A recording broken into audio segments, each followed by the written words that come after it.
So you don't see like the shadows in your face, so you don't look shitty. I feel like isn't that what you do with like a scary story? You put a flashlight under your chin. Like Yeah, but they're not trying to do that. They're trying to like balance it out so you look flat. That's crazy, man. You look like what you look like. Yeah, you got to give up after a while. The weirdest shit is men who use filters when they take pictures. That's insane. There's comedian men that use filters. Really? Yes, it's very odd. How do you know? How do you tell? You know what they really True. look like. Yeah, duh. And then you see them and they look like a cartoon. Like Netflix does that with their the pictures that they use when they promote your special. Like the picture of you, they'll put that bitch through a filter. And that makes sense. You look so pretty. Yeah. If people see you after the show, you're like, you look horrible. I didn't know you looked so bad. Fuck, bro, like, you look so old. Like, thanks, man. I am so old. Yeah, I'm almost 60. Dang. I know, it's crazy. I'm 58. I'm 40. Just turned 40.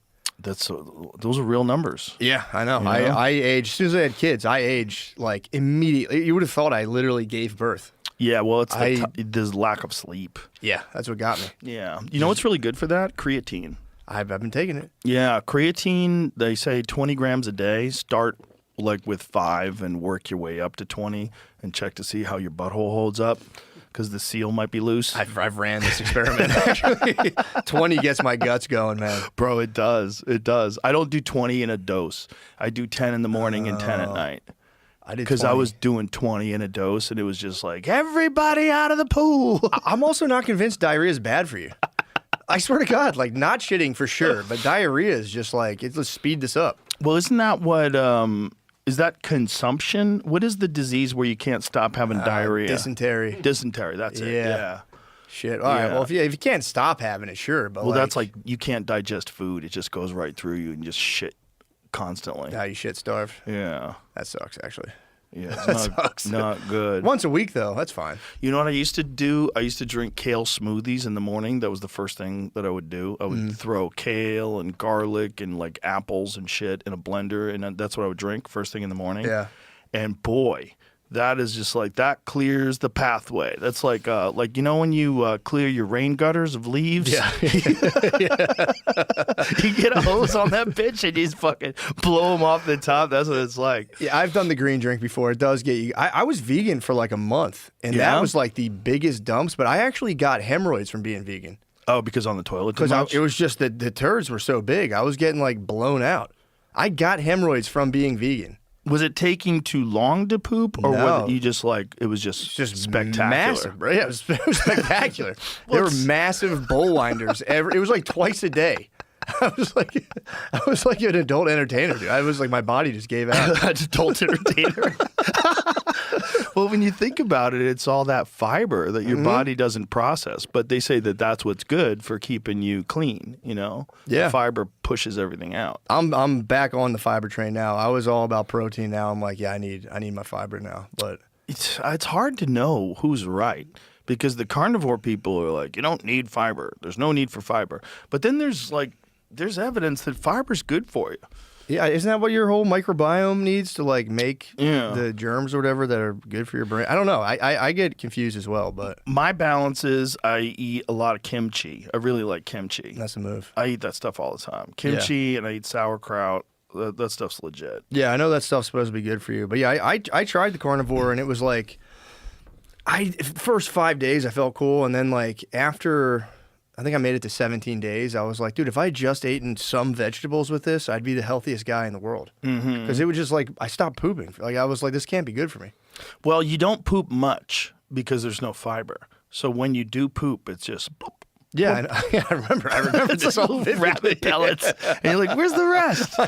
But I mean, isn't that a good thing? Doesn't mean your body absorbed all of the food instead of like having all this undigestible stuff go through your digestive tract? This is the argument that the carnivore people. Yeah. I don't want anybody that's a nutritionist right now pulling their hair out. Disinformation.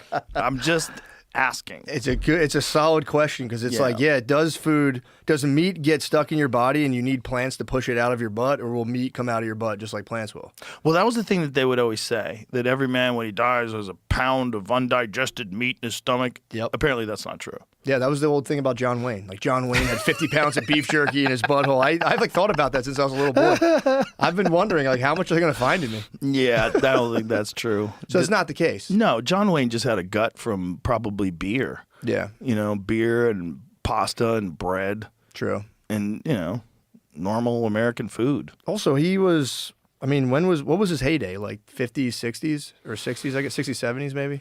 When did he do that Genghis Khan movie? That's what killed him. What year was that? 50s, I think. Yeah, because it's like those dudes weren't on like Like nutrition. True Grit. Yeah, Those days, yeah. dude, they weren't being like, oh, how much fiber have I had today? No. Yeah, they were. That was even in like the 90s. The dude didn't think about what they're eating. 56. 56? Wow. That's one of the worst movies of all time. You ever see it? No, this Genghis Khan movie. How did it kill him? Oh, he filmed it in the same area where Nevada was doing their nuclear tests. Oh, Everybody got cancer. damn. Like the whole crew, like a giant number of people got cancer. Yeah, and that I'm telling you, that was back when guys would be like, nuclear bomb. I don't care about. Like they didn't like. I used to work with guys that do asbestos back in like the 90s when I was little. Me and like my dad, and my uncles all did construction, so we were like taking this barn down, and I was like a little boy just like hammering nails into an A-frame. And they shut it down because there was asbestos in there. And there's this guy who was like, dude, your uncle's a pussy. I'd eat that shit for breakfast. I don't care about asbestos. And it's like, I don't know. And like now I grew up, I'm like, damn, thank God they shut that down. But Well, there were so many things that caused cancer that no one knew about at the time. yeah. Like, how about baby powder? Yeah, dude, I didn't know about that either. Well, the thing is, what the story is that where they mine the talc, that the talc is not always pure. And the talc has other stuff mixed in it, and they don't filter that stuff out. Is it asbestos that it's mixed with? I thought that stuff was cornstarch. Run that into perplexity, please. I thought it was cornstarch. What? You Baby thought powder. Baby powder? No. So it's No, talc. it's talc, I believe. Evidence of small but real cancer risk with some talc-based baby powders, mainly due to genital use and possible asbestos contamination. Yeah, that's it. But the data are mixed, and the absolute risk for any one person is low. Talc itself as a mineral can be mined near asbestos, so contamination is the main worry. Asbestos is a known cause of mesothelioma, and other cancers. Yeah, quite a few women. I think there was a lawsuit. I remember hearing that. I remember I Yeah. was dismayed because that was like, I had a weird thing when I was younger. I used to use baby powder to masturbate. Yo. Because it just like makes everything feel so. So it was kind of nice. And the smell, if I smell baby powder to this day, You get it's like a horny. trigger from, yeah. If I smell it, I'm like, God damn, bro. Get that shit away from me. Well, I used to use it a lot to play pool. Oh, yeah. Yeah, everybody would use baby powder. You use baby powder on your fingers. It makes the shaft slide through your fingers. But then they invented gloves. And so that didn't keeps need the that. table clean. Yeah, It's like, yeah. This is like, I guess they're, I don't know what they're made out of. It was like a nylon, like a very thin nylon. So it's not Makes getting it caught nice up. and slick. Yeah. Yeah, but baby powder, no bueno. What else? They're saying Asbestos. LED lights now. That's what I keep hearing. LED, they're saying like it kills your Aren't mitochondria. these or something. LED? Are these LED? Fuck, do we have to change our lights? Are we dying in here? What is that? LED lights and what? I think they like crush your mitochondria. Oh, jeez. I don't know if I just get scared by AI clips on Instagram. Bro, I'm but scared it's of like, everything. I have to fucking stay offline. I know. I'm reading too much of the news, and it's overwhelming me. Like sometimes at nighttime, like I can't wind down. Yeah. It's just like there's too much news. It's too much fucking madness. We're about to go to war with Iran. I know. Like everyone's eating beef jerky and pizza. Like, what are these? What the fuck is pizza? I know. You know, how far does this go? How come this never got released before? Like, what is happening? I mean, my thing is like I'm not. First of all, the news for me is like aside from all like the disastrous wars, it's just so like negative. When you read the news, is mostly people being like, "Guess who's a giant piece of shit?" Right. You read that over and over, and you get like addicted to being like, "Yeah, that guy sucks. I'm good." Well, there was an article that I read recently about people being addicted to outrage. And Yeah. that's a real thing. Oh, for sure. Being addicted to being upset about stuff and addicted to outrage. You go search for it, which is why your algorithm shows you all that shit. Yeah. No. I mean, I don't know if this is true, but I feel like they watch your facial expression through your phone camera and feed you stuff if you're making like interested or outraged or whatever. I wouldn't be shocked. So I've heard they like track your eyeball movement and they're like, okay, this is holding his eyes, and they just keep feeding you. More. Really? I've heard that. Should probably put a piece of tape over that bitch. I know. I know. You know? I wonder if you did, how much would change. That'd don't be an know. interesting experiment. Well, they got you mic too, so they got your audio. that's so. true. But yeah, the new dude, yeah, all that Epstein shit is like I can't follow it. It's too much. There's too too many much. names. I don't know state representative. They're like naming all these people. It's like, damn, I wish I Right. knew who that was. And it's dark too. Like It's horrible. and it goes so high. There's so many levels to it. You know, Sagar and Yeti was just on Flagrant, and they were reading off files and talking about and it's just like, what the fuck, man? Yeah, you need to study all day to like follow it. Prince Andrew's crazy. Him getting arrested. He's the first. What other prince has gotten arrested? It must have been like not since 500 years ago. Yeah, when was the last time a prince was arrested? I have no idea. And also, if he goes to jail, if he goes to real jail, he's getting clapped. Yeah, He's a known, it's very, very likely he was a pedophile. If pedophiles go to jail. well, what do they know that they're putting him in jail first, or they're arresting him first? Like, what do they know? Because they did a bunch of things, right? The first thing they do is they stripped him of his princehood, right? Exactly. And then they banished him to some estate somewhere on the country, and then they removed him from the estate. They kicked him out of the estate. Yeah. So it's been like levels upon levels. So what do they know? I think the royal family gets to see the real deal. So they probably saw the real deal and were like, bro, you're fried. You're going to jail. And he might be the first. He might get like clapped in jail. Jesus. Someone might get royal. Royal asshole? Yeah, he might get royal fucking pussy in Do you jail. think don't you think they have him in, did they have protective For sure. custody He'll be in England? productive custody for sure. Do they have that over there? They'll probably make a jail for him. I would imagine they do. I think anything we have here, I would imagine they have protective custody. Because if people even think you're a pedophile in jail, they're gonna. Do you think that starts like a whole cascade and then a bunch of other people start getting arrested? No, I think they're gonna hang him up and be like, "We got him." Ooh. I don't believe that all these billionaires are gonna let themselves get arrested. They have billions of dollars. Paris prosecutors opened 2 new Epstein-linked investigations.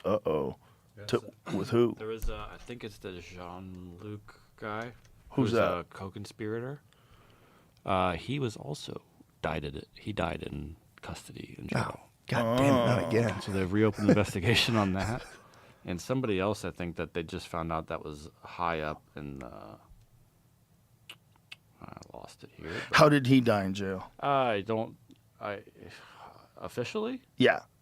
There you go. He was found dead. Okay, so Just found dead. Mm-hmm. Oh, he Died. died. How old was he? At the time. Dun dun dun. yeah, and also the 76. That's about the time dudes like that die. yeah. But they didn't ever. There's a probe, and I think they've reopened the probe also. Of how he died? Mm-hmm. Yeah. That's gonna be a tough one to solve. Yeah, you're gonna hit some roadblocks.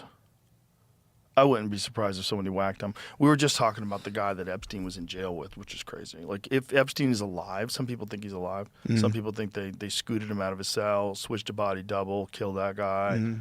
But why would they put him in jail with that gigantic cop who was a contract killer? That fucking guy.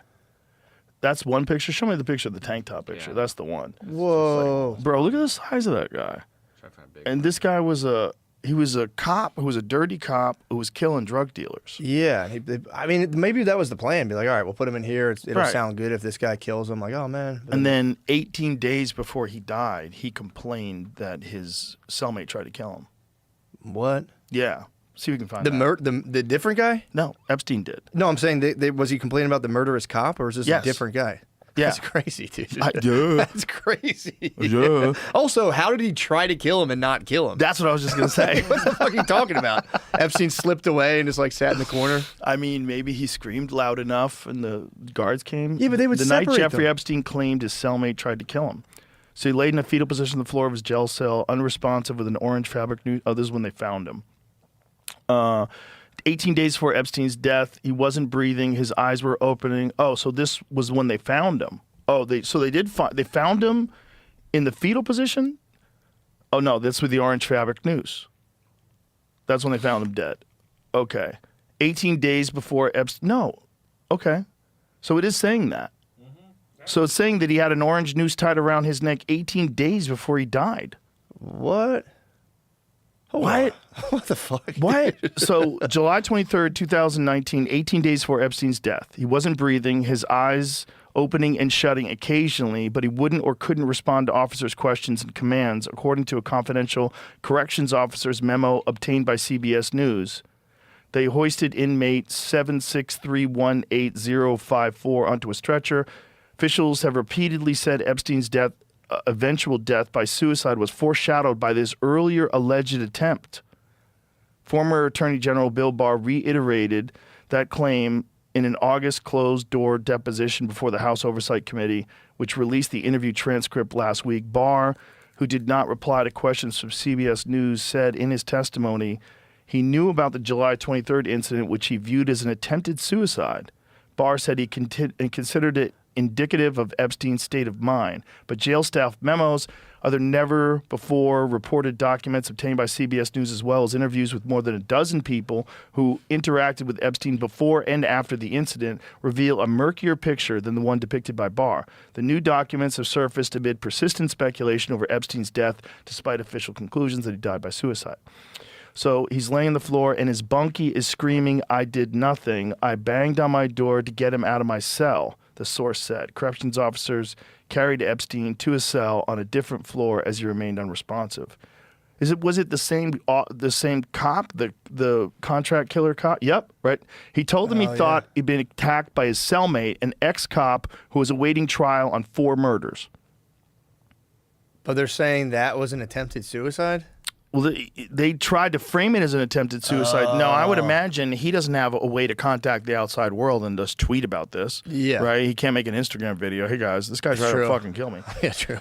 He sat up on the bed and began telling me that he thinks his bunkie tried to kill him, a responding officer wrote in one memo. A senior officer wrote in a separate incident report that Epstein initially implicated his cellmate in the incident, claiming he had previously said things that made Epstein feel threatened. So Nicholas Tartaglione, his cellmate, has repeatedly disputed the initial allegation, "I did nothing," and said he tried to I tried to revive him. As with Epstein's eventual death, any camera footage of the incident was either mislaid, lost, or never captured by the facility's faulty system. Tartaglione has not responded to emailed questions from CBS News. How odd. His lawyer said Epstein's initial claim that Tartaglione tried to kill him was flatly not true. Well, okay. So maybe he did try to, there's a chance he did try to kill himself and was like, shit, I don't want to get And then his guy saved him. He said he saved him. So it says it right here. Scroll back up a little bit. Tartaglione said in a recent interview the House that Epstein also left a suicide note, and it even offered Tartaglione money to kill him. What? Neither of those details, if true, are referenced in any of the Bureau of Prison records that were reviewed by CBS News. So if you scroll up higher, it says he said he saved his life the first time. So it's saying that he saved his life. He yelled when the guy went. So his attorney says this. Yeah. Like he's saying he tried to kill himself once. Yeah, but that's just his attorney saying that. Yeah, for sure. Epstein claimed to both corrections officers and the source that he felt threatened by Tartaglione, hulking retired cop turned drug dealer who was charged and later convicted for 4 murders. How could you take the most high-profile defendant ever and put him in a cage with a murderer? Check that part. His bunkie told him that if he beat him up because of Epstein's child sex trafficking charges, the officers would not report it. Oh, that's what he told him. Allegedly. The wealthy former financier told jail officers that he believed Tartaglione was trying to extort money from him and stated that if he didn't pay him that he was going to beat him up. The officer wrote, he stated that this has been going on for a week. And then that guy saying Epstein was trying to pay me to kill him for himself. You would think they could find a middle ground, man. Well, someone's lying. Yeah, I know. That's the craziest. There's too many plot holes. There's no way. Imagine who's saying, "I'll pay you to kill me." Yeah. Also, it's like, wait, how are we going to do that? How are we going to work this all out? Yeah, but the guy's already in. Well, that would, and then what's he going to do with the money? Exactly. How's he going to get the money? I guess you can give it if you know somebody you love. You can give it to them, but right. Does he have money, or does all of his money go to the victims' families? Like he killed 4 people. Shit, man, you might be right. Yeah. So it'd have to be like an offshore account that like gets slipped over to the prison so he could buy cigarettes. If anyone can do it, it's Jeffrey Epstein, man. But it would have to be worked out in advance. Like you would have to have the cigarettes in the commissary. All right, Yeah. okay, time to kill you. Dude, it's too, I think it's just one of those things, and I don't know if people can, want to wrap their heads around it, but there's just people who do things in this world on behalf of, like, old uber billionaires that we're just never going to know what's going on. For sure. They do horrible, terrible secret stuff. And they always have. Yeah, This always. is the thing. If you go throughout history, there's always been secret societies and people that get together with creepy meetings. All that eyes wide shut shit that Kubrick put in his film. He's not imagining that. No. That's always been a thing. The officer that discovered his body dead in August was originally charged with falsifying documents related to his death, but those charges were dropped. I wonder what the falsifying of the documents was. I don't know. Who knows? Maybe people charged it to try to open up the paperwork or whatever. Here it is. Because Epstein was on suicide watch after the July 23rd incident, Thomas was required to record a log of observations about Epstein in 15-minute increments. Those notations were released by the Bureau of Prisons in 2023, along with just one entry he made in the log, a note made at 2:15 a.m., 45 minutes after the incident. 15 minutes later, at 2:30, Thomas wrote, "Inmates sitting on bed trying to remember what happened." Huh. Yeah, man. So this is when he got attacked, the first time that he survived. Huh. Yeah, they claim once he got into the separate cell, he was trying to fall forward on his head or something, sat on the edge of the bed and began moving forward as if he was attempting to fall over head first. Huh. He was told to stop, don't do it again, and he gave a thumbs up. That's how they confirm he was trying to commit suicide. So he's going to try to commit suicide by falling Falling straight on his head? from That's bed to impossible. bed. That's literally Fall impossible. on your face. You might be able to pull it off. That's crazy. I've do it a few You would times. block for sure. Right. There's no way you can just do a sail. I was like thinking about this the other day. I was walking off my steps. I was like, even if I tried, I couldn't do like a swan dive onto the cement. Your body wouldn't let you do it. Yeah, you would resist just enough to be paralyzed for the rest of your life. You would get fucked up for sure. I don't know. I think you would just kind of flatten out and flail. Yeah, because guys die all the time in street fights when they get knocked out and Yeah. then they fall and they hit their head on the concrete. Dude, they it die all the time. It happened before I left Philly a year or so ago. There's a guy just walking his dog off leash, and this guy was like, "Put your dog on leash." They got into work. They started arguing, and a guy punched him, and he hit his head and died. And then my brother went on an online date with the fiance of the guy who died, and like learned throughout the date, like, "Oh shit, you're the what lady a he was married." bummer of a date. It was pretty fucking sad, actually. Oh. He like put it together, and he's like, "Oh fuck, he died. That sucks." How And long after that was the date? I think it was maybe a year and a half. It'd been some time, you Not know. enough to stop the crying. Yeah, I mean, you got to pick it up at one point, especially if he guess. died like that, man. Got punched on a dog walk and died. I don't know. If I was walk with a helmet in Philly. if I was a lady, I'd be like, "Well, fuck, I dodged a bullet." Oh, Husband could God. have just died. Hey. Yeah, that's scary though, man. That's the whole thing of like altercations and people popping off to each other anymore is just like. I was walking down the street recently, and like I had the right of way. I walked, and I didn't even like rush in front of the car. The car pulled up and was like, "Get the fuck out!" He like threatened to shoot me in the face. I was just like, "What the hell, man?" Whoa. Yeah, it was like he had pulled off far enough. He's like, "I'll shoot you in your fucking face," and I was just like, "Please don't!" Like, what the fuck, man? What are you doing? Bro, you never know who's unhinged. I know. You never know what's going on in that life. The divorce, fucking this, that, just got fired, about to go to jail. Who knows? Yeah, Who knows? dude. Yeah, it's Best friend was fucking your wife. could be literally anything. Anything. Yeah, it's Anything. like I never. It's like whatever, man. So I'm many not- people are barely hanging on out there, doing something all day they hate, Yeah, just fucking tired. Life's in a shambles. dude. I don't, and especially like people just talk shit to strangers. Like you have no idea who that person is. I don't know if who knows if this is like just like an old construction worker tale. But my dad was telling me some guy he knows, his mom or whatever, or like his friend's mom was at the grocery store. Someone back, they like both going for a parking spot. It was like an old lady, and the guy was like, "Fucking bitch, get the hell out!" Blah blah blah. Started cursing her out. Her son came out of jail for like like he was like a biker, all this stuff. And they all like knew each other in the neighborhood. Apparently, the guy who had like cursed out the mom, they were like nobody ever saw him again.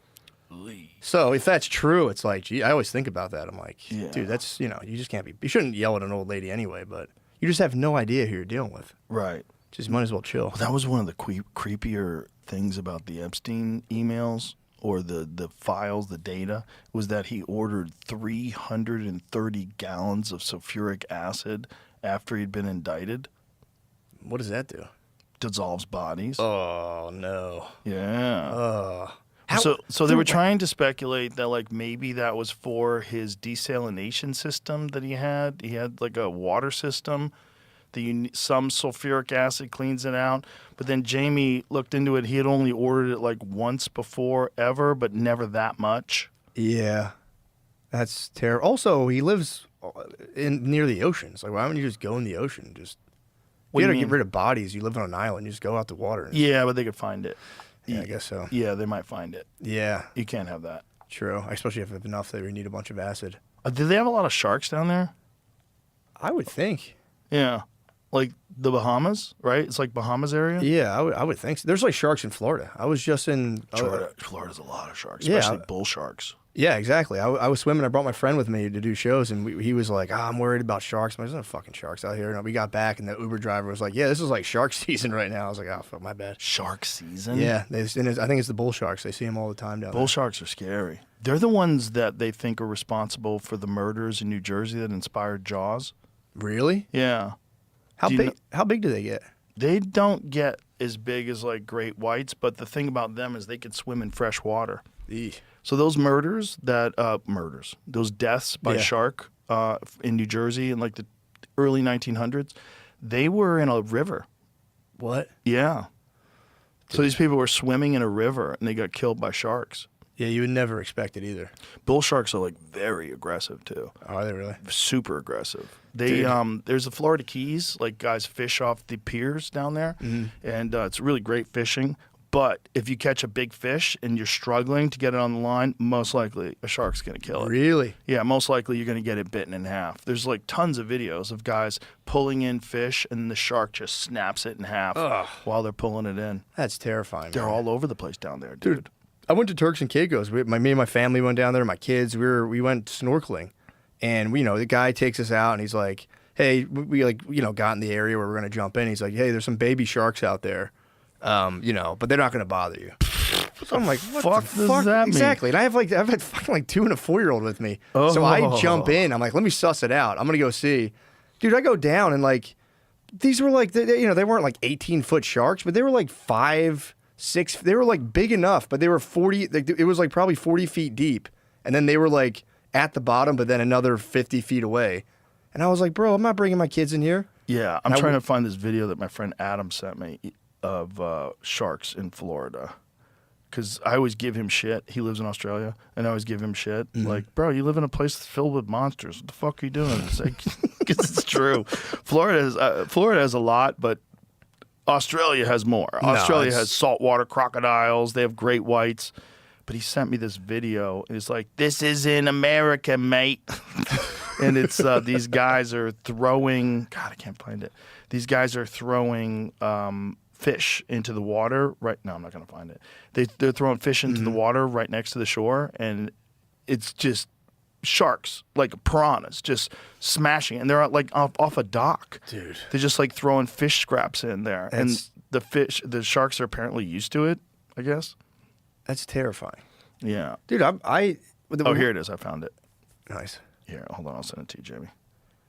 Dude, dolphins. You ever see a dolphin in real life? Yes. They're scary as hell. Those things are huge. I swam with them. I did it too. I was in Mexico, and I thought I was going to be like, gliding on 2 of them. I was like barely wanting to touch this thing. I did it in Hawaii. You jump off the boat and you have a snorkel, and Yeah. you get to see them swimming under. It's really wild. Yeah, Check this out. So this guy throws these scraps in the water. Look at these sharks. God damn.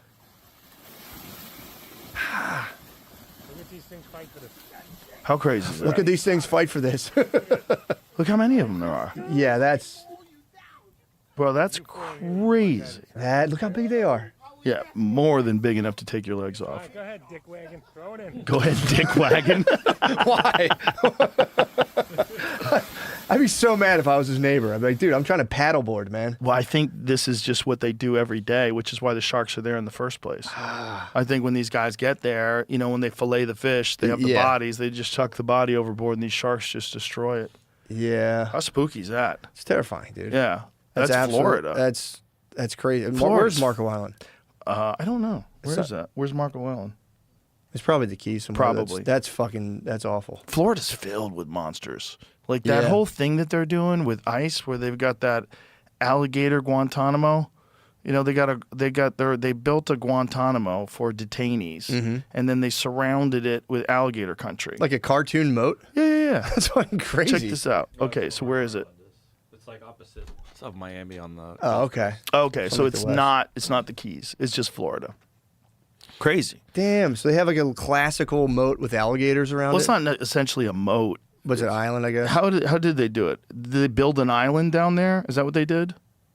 Somebody got a sweet contract to put that in there. They're calling it alligator Halliburton. Yeah, they call it alligator Alcatraz. What does it look like? Can you show us? Damn, dude.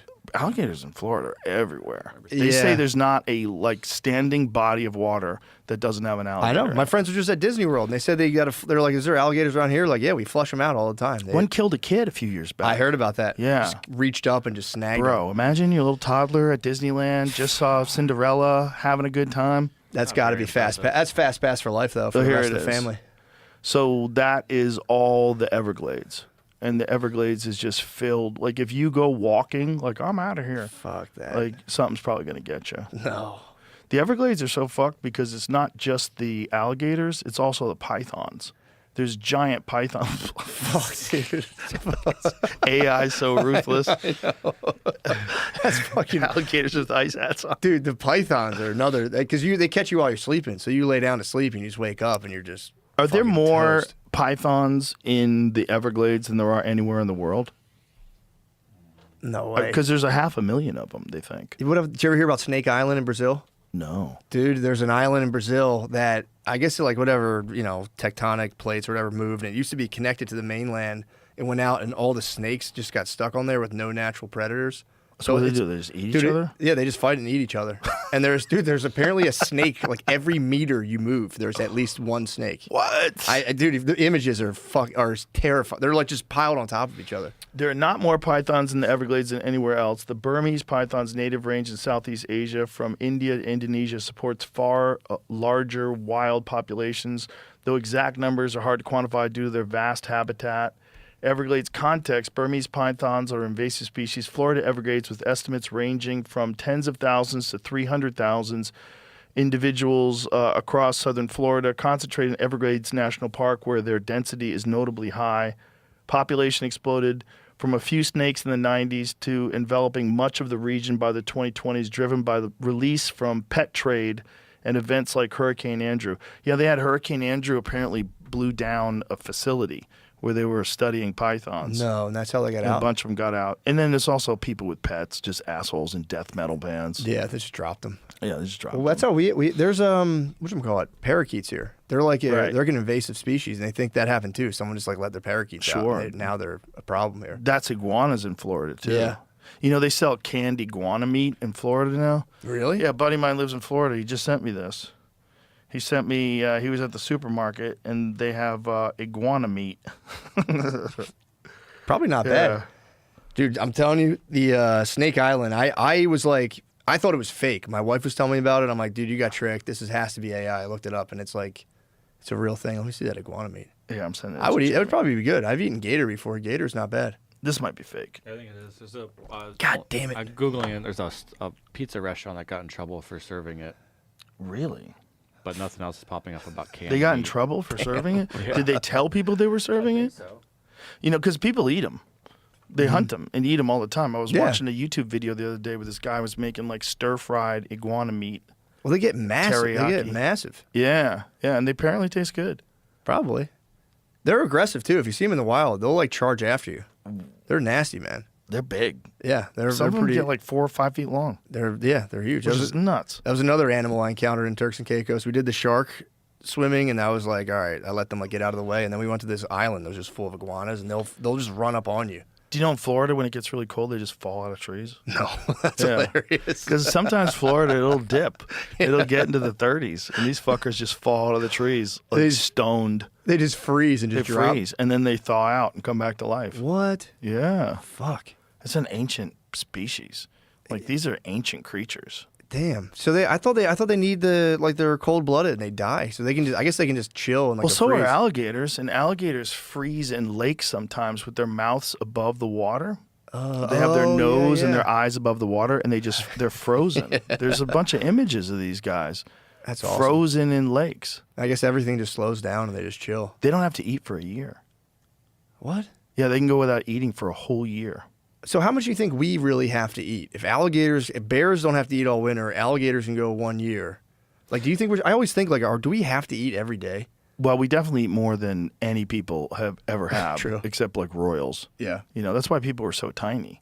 Like, you go back to like the Civil War, the average man was like 130 pounds. Yeah, that makes sense. Yeah, because nobody had any food. You know, nobody had any protein. Yeah.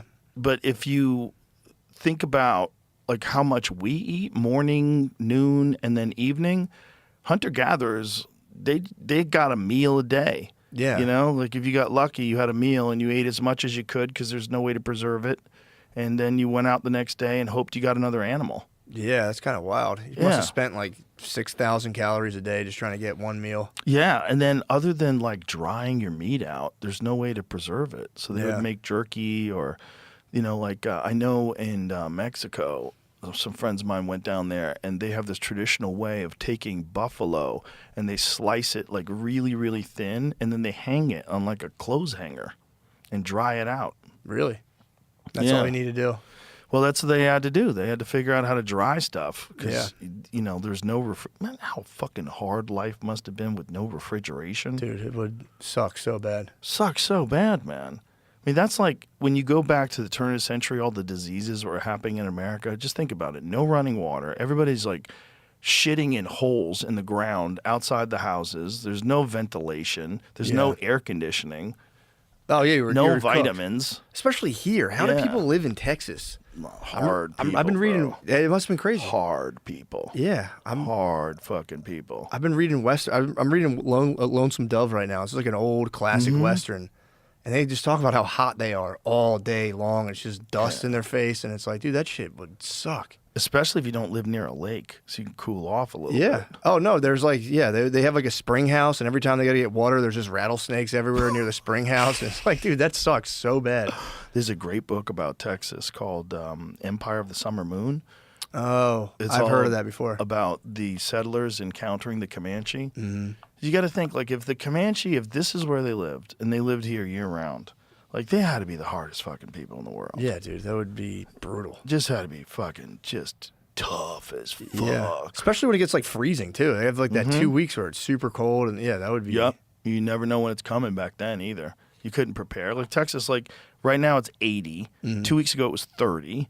Before that it was 20. Before that it was 70. Like it's you don't know when it's coming. No, you have. I've been here for 2 years, and I know we're going to get like a solid collective week of real winter, and the rest of it's just like 50, 60, 70, 80, 20, 40. Yeah, it's kind of. It's worth it.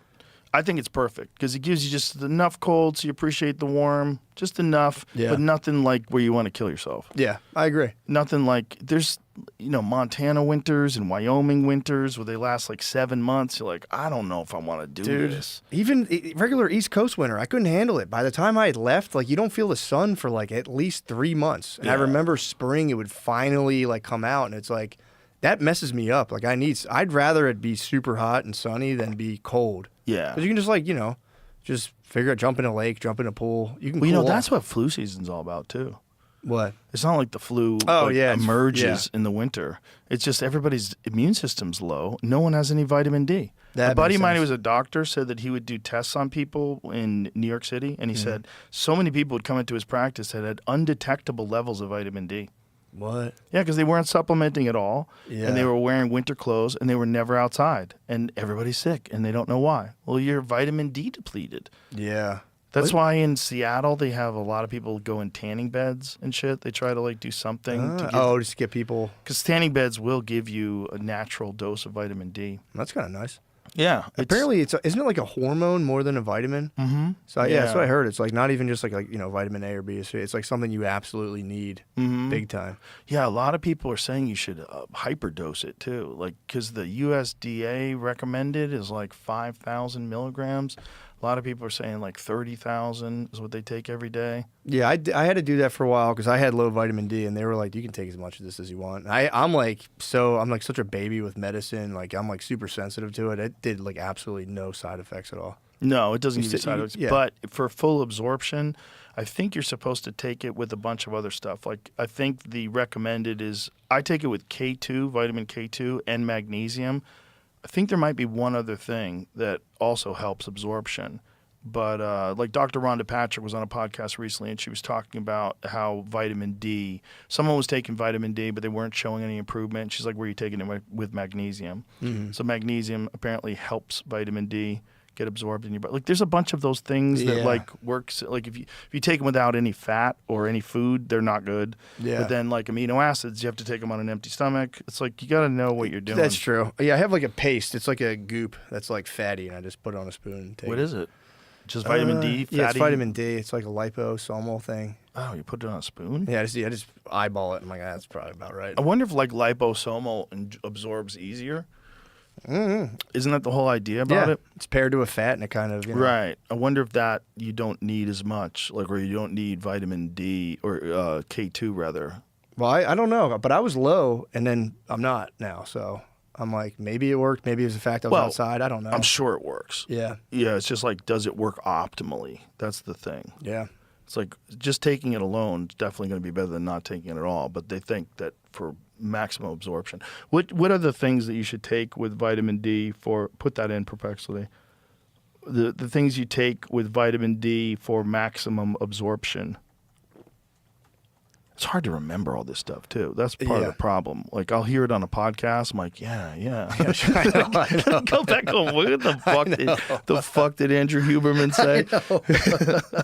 Yeah, well, I remember I heard Huberman had this thing about cortisol, and he's like, you need to spike your cortisol early in the morning, which if I get up and exercise in the morning, like, yeah, that seems true because I feel good.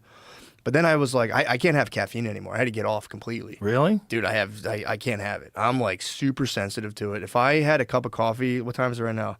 If I had a cup of coffee now at 2:00, I would not sleep till midnight. Is that because you don't drink much of it, or is I don't it just? metabolize it. Oh, That's interesting. my mom. My dad can drink coffee and fall asleep. But if my mom has coffee, like you have it, and I can feel it just in my body for hours, and it's just like a nonstop. Like I love caffeine, the mental effects.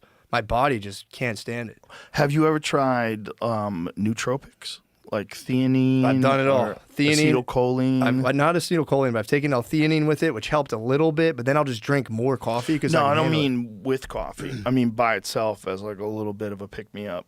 Oh yeah, no, I like I take L-theanine before I go to sleep. I think it kind of helps me sleep. Yeah, I hear that too, which is interesting because it helps with your memory. Like, how does it help with your memory and also help you go to sleep?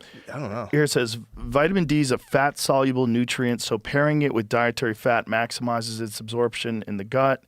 Take vitamin D supplements with a meal containing fats for optimal uptake. Studies show you can boost serum levels by about 50%. Foods like fatty fish, avocados, olive oil, nuts, seeds, or full-fat yogurt provide these fats effectively. Supportive nutrients, magnesium, aids in converting vitamin D to its active form and transporting it in the body. Vitamin K2 works synergistically to direct calcium to bones, enhancing benefits for bone health. Omega-3 fatty acids from fish oil also improve absorption alongside fats. All right, so that's it. So vitamin D you should take with magnesium and K2 and probably some fish oil.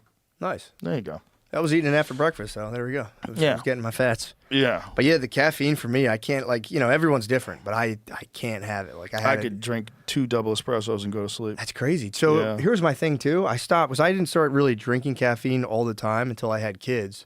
But I don't have dreams at night. If I drink even coffee during like the day, no dreams at night. Really? I don't know what it is, man. I'm super, super sensitive to it.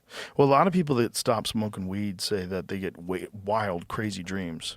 That happens too. That kind of blocks your dreams too. Yeah. But even that, like, I don't know. I smoked weed forever, and like I would still kind of have dreams, but it's the caffeine just like completely neutralizes them. And then they say that it's like anecdotal, but they say that caffeine. There's anecdotal evidence that it kind of it like discourages or whatever it does to your brain. You don't do as much divergent thinking. It's more like convergent, where like if you need to get like a task, like all right, I need to edit something. Caffeine's great, but if you're like I need to come up with a story idea, There's like anecdotal evidence that says like people who are on caffeine report that it like messes up their ability to like just kind of like, you know, come up with like new or novel ideas. That makes sense. Yeah. Because you're just hyper focused on the one thing that you're doing. Yeah. Like a low dose meth. Yeah, pretty much. Yeah. You're like my friends that have dated girls that have had problems with amphetamines. One of the things they say is they know when they're on it because then they start cleaning the house. They start Yeah. cleaning everything. Yeah. They start getting like hyper focused on like organizing and cleaning. I'm like, that sounds like a good drug. Yeah, what's the back? It's probably a spaz though. That's probably the backlash. Well, it's probably they're doing it for 12 hours while they're listening to Slayer. Yeah, fuck, dude. Fuck. You're not even talking about Adderall. This is them doing like crystal meth, you're saying? I don't know. Who's saying amphetamines? I would assume it's like meth. Yeah, amphetamine babe would be not ideal, I don't think. Well, I've talked to people that have done meth. And they tell you feel like you're fucking Superman, but you also like want to get things done. Really? Yeah. I've heard that a similar thing about crack where you feel like a genius. When you smoke crack, apparently, you're just like, dude, like, why would I have a refrigerator? I can sell it right now, and I can just order out to, and like, apparently, you're just like the smartest person in your head in the world. Right. And then you just like, it all crashes every 30 minutes. It's like freebase cocaine is what all it is. Yeah. Like what Richard Pryor was doing back in the day, that was just before crack. Yeah. It was freebasing cocaine. Yeah, and it's weird too because I think it just like coke. I think just floods your brain. A lot of things just flood your brain with dopamine. Yeah, but the delivery method apparently of crack is superior. Like Really? there's something about smoking it where it just goes right to your head. Well, I know this from Hunter Biden. Because Hunter Biden was on that Channel 5 show when he was talking about it. He was so descriptive of it, it almost made you want to try crack. It was almost like a romantic tale of like a bad romance that he had to get out of. It is a very gentlemanly way to say it's superior delivery mechanism. Well, he's very smart, right? Yeah. So he's very articulate. He's talking about like what it was like to smoke crack. Yeah. And I was like, holy shit, man. And I wonder. I guess he's off of it because I guess like Yeah. if you start it again, it's probably just another. Well, there was that baggie they found at the White House, but first of all, it might have been his. But also, you think he's the only one of those people doing coke? Yeah, I was about to say that could be anybody. Listen, there's probably a lot of those folks that need a little pick-me-up sometimes for a meeting, or Yeah. before they have to do a press thing, or Dude, you're working 16 hours a day, a little tired. Woo! big time. Let's go. I used to work at a real estate company when I was in college. Just like, they would like buy apartment buildings, and dude, all the senior management were like, they used to buy Adderall off me. They would just chomp fucking Adderall, come in and just be like, they would do sales meetings and just be like, A friend of mine who's a journalist says that all these journalists are on Adderall. yeah, I believe it. Says it makes you productive. Yeah. They're all doing it. Some of them are like super open about it. Like Dave Portnoy, when he was in here, he was telling us. What did he say? He took 30 milligrams? I don't remember, but yeah. It was enough that I was like, yo. And then I had to go to Jamie. How much is that? And Jamie was like, a lot. 30s, yeah, 30s. That would get you. But not a lot if you do it a lot, right? Yeah, you would get a. Yeah. That's the thing. It's like if you're doing edibles with Joey Diaz. Like, how much should I take? Take 2, cocksucker. Like, what? Take 2. Like, how much do you take? Yeah, that would definitely. I mean, I feel like I can't get a tolerance to eat edibles. They just knock me out every time. Jamie can just eat them and they don't do anything That's to him. crazy. I know Yeah. people like that too. They're like, I need like 200 milligrams to feel it. I'm like, I'm psychotic. At 200 milligrams, I'm fried. It's a lot. Yeah. 200 is a lot. I used to have these lollipops that were 200 milligrams, so I would try to gauge it. Like, I don't want to eat too much of it. And it would just, I would get fucking whacked all the time. So we went over how many people are on Adderall once, like the number of Adderall prescriptions in a year. It was something bonkers. It was like 39 million Adderall prescriptions in this country. But then you have to go like, how many people is that? Right? Because like you refill your prescription. So how often do you refill it? How many times a year? You know what I mean? I think it's more than 39. If that's the case, I feel like there's 39 million subscribers to Adderall. Well, there's definitely people that are getting it other ways. For sure. For sure. Yeah, Yeah. you get your script and you sell it, but it's like, so there were 39. Not just that, you're getting it illegally. Yeah. You know, you're getting illegal good and bad. You're getting cartel stuff. Like pressed and stuff. Yeah, like they can make a Valium that looks just like a Valium, and there's fucking fentanyl in it. Yeah, true. No, that's like the pill world they're like completely riddled with that right now. Oh, it's scary, man. Because kids are taking these. Like, there was a kid from a local high school around here that I read a story. He took an Adderall. He thought it was an Adderall, and it had fentanyl in it. Yeah. He died. Yeah. He got it from one of his friends. He was just trying to cram for studies. Yeah, that's why I always tell people, anyone I know who does coke, I'm always like, you got to stop, man. They're like, no, we'll test it. It's like, no, you're not. You're going to be at a bar. You're going to be hammered. You're going to buy coke and shove it up your nose. I'm not going to stop and be like, let me see. I've never done it, but all my friends who have done it have all said the same thing. Don't do it. Mm-hmm. It's I've too never good. done it either. I've never had any interest, but it's like I every time I'm around people on it, I'm just like, dude, this sucks. Yeah. Maybe they're having fun, but it's They like want to sell you Bitcoin. they want to go into business now. Everybody does. They get like super hyped about a project.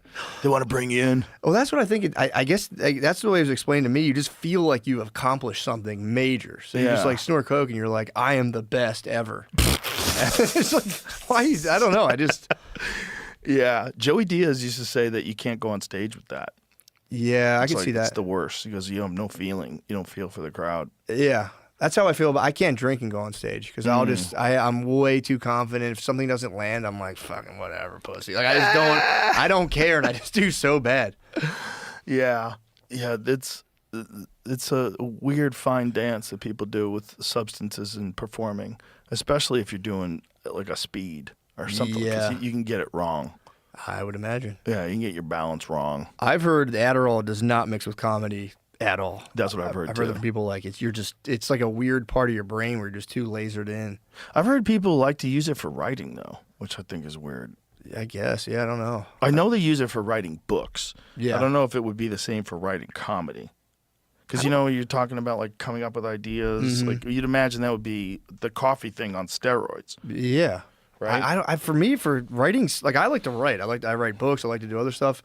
Writing stand-up is more like it has to just pop into my head. Then I go like, oh, that would be funny. And then if I start fleshing it out, like new ideas come. But I've tried to like write stand-up, and it like very rarely do I get anything that like works when I do that. Yeah, me too. But what I do is I write essays. I just like essays on a subject, and then from that I'll extract little things. That's a good idea. And then I take that little thing and I say, how do I introduce this thing? And what would be funny about this thing? And how would I lead into this? And what are the other like surrounding things that would go with this? No, that's a good way to do it. I have to trick myself into being like I'm memorizing my material, so I just bullet point it, and then I get bored and my mind wanders. I'm like, that would actually be pretty funny. Right, and then you start rambling. Yeah, that's the thing about the essay. That if you just sit down and write about a subject, whatever that subject is, that you just start thinking about all the different aspects of that subject instead of thinking how to write in comedy form. Yeah.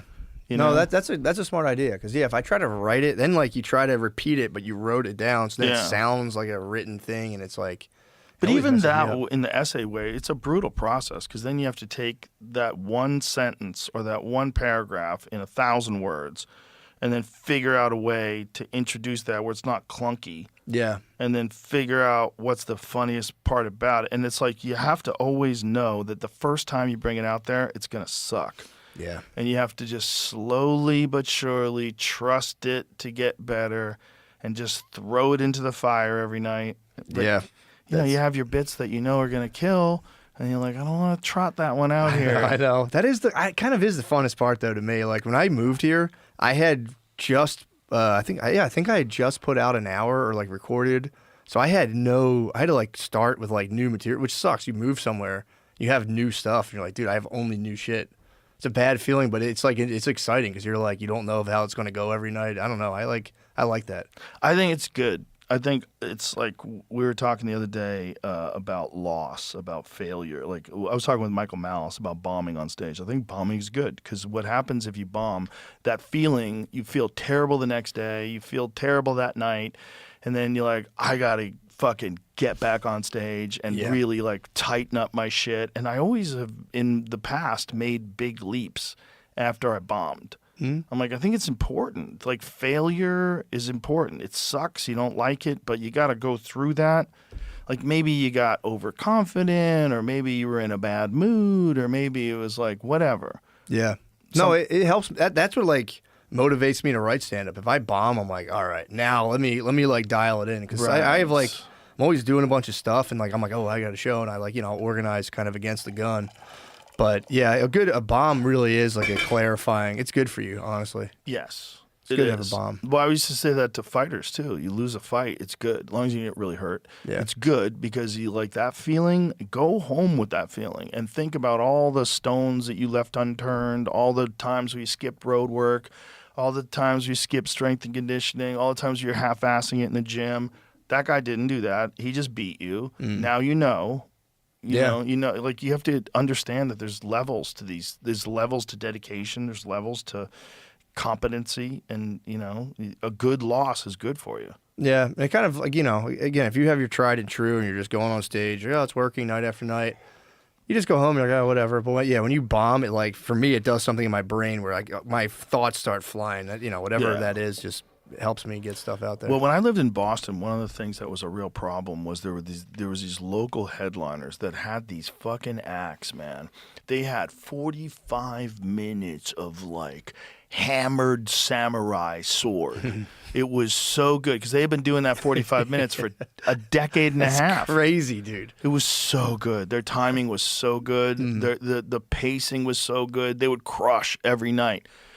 But after a while, they never added anything new to it. And these guys just, like, a buddy of mine went to see a Boston headliner that we knew from, like, Fitzsimmons, went to see a Boston headliner that we knew from the 80s. And he goes, dude, he was doing the same material. He goes, it was so sad. He goes, it was just phoning it in.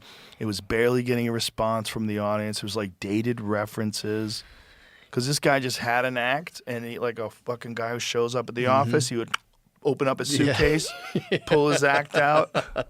That was his act. Well, those guys are always fascinating, because when you're like, you know, I started in Philly, and like, so like the first like paid gigs you get as an open micer are like, you do like moose lodges and shit for like $50, and it's always one of those like wacko headliners who's been around for 30 years. He's doing it forever. He's giving you the career talk in between the show. There's like, I would get like comedy magicians all the time.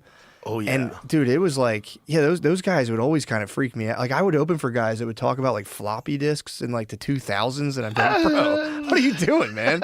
Like, we don't have CDs anymore. Like, you know, this guy talked about porn on a floppy disk. On stage? Dude, it was fucking crazy. Screech, R.I.P. It was Screech. R.I.P. I opened for Screech back in the day, and I was like, fuck, yes, this is going to be awesome. He was killing it in the comedy clubs. He was like one of the first people to go from being on a sitcom to touring on the road. Yeah, I caught late Screech though. Skippy. Remember Skippy from Family Matters? Was it Family Matters? Is that was his name? What was it from? What was the show? Skippy. He was another guy who was he was on a sitcom. Was he on not Step by Step? I don't remember. But he was I remember the same thing, just took off. Same thing. He like Hollywood didn't work out for him, and Family Ties. Family Ties with Michael J. Fox. Yeah. So that guy was headlining comedy clubs. Yeah, all over the place. This was like a bar in Delaware. This was not a glamorous gig. Whoa. It was bad. What year? This was, I graduated college in 2009. It would have been like 2012 maybe. So this was like late. This was like late Screech, and the whole time he was on stage, people go Screech, and he would just it fucking made him so mad.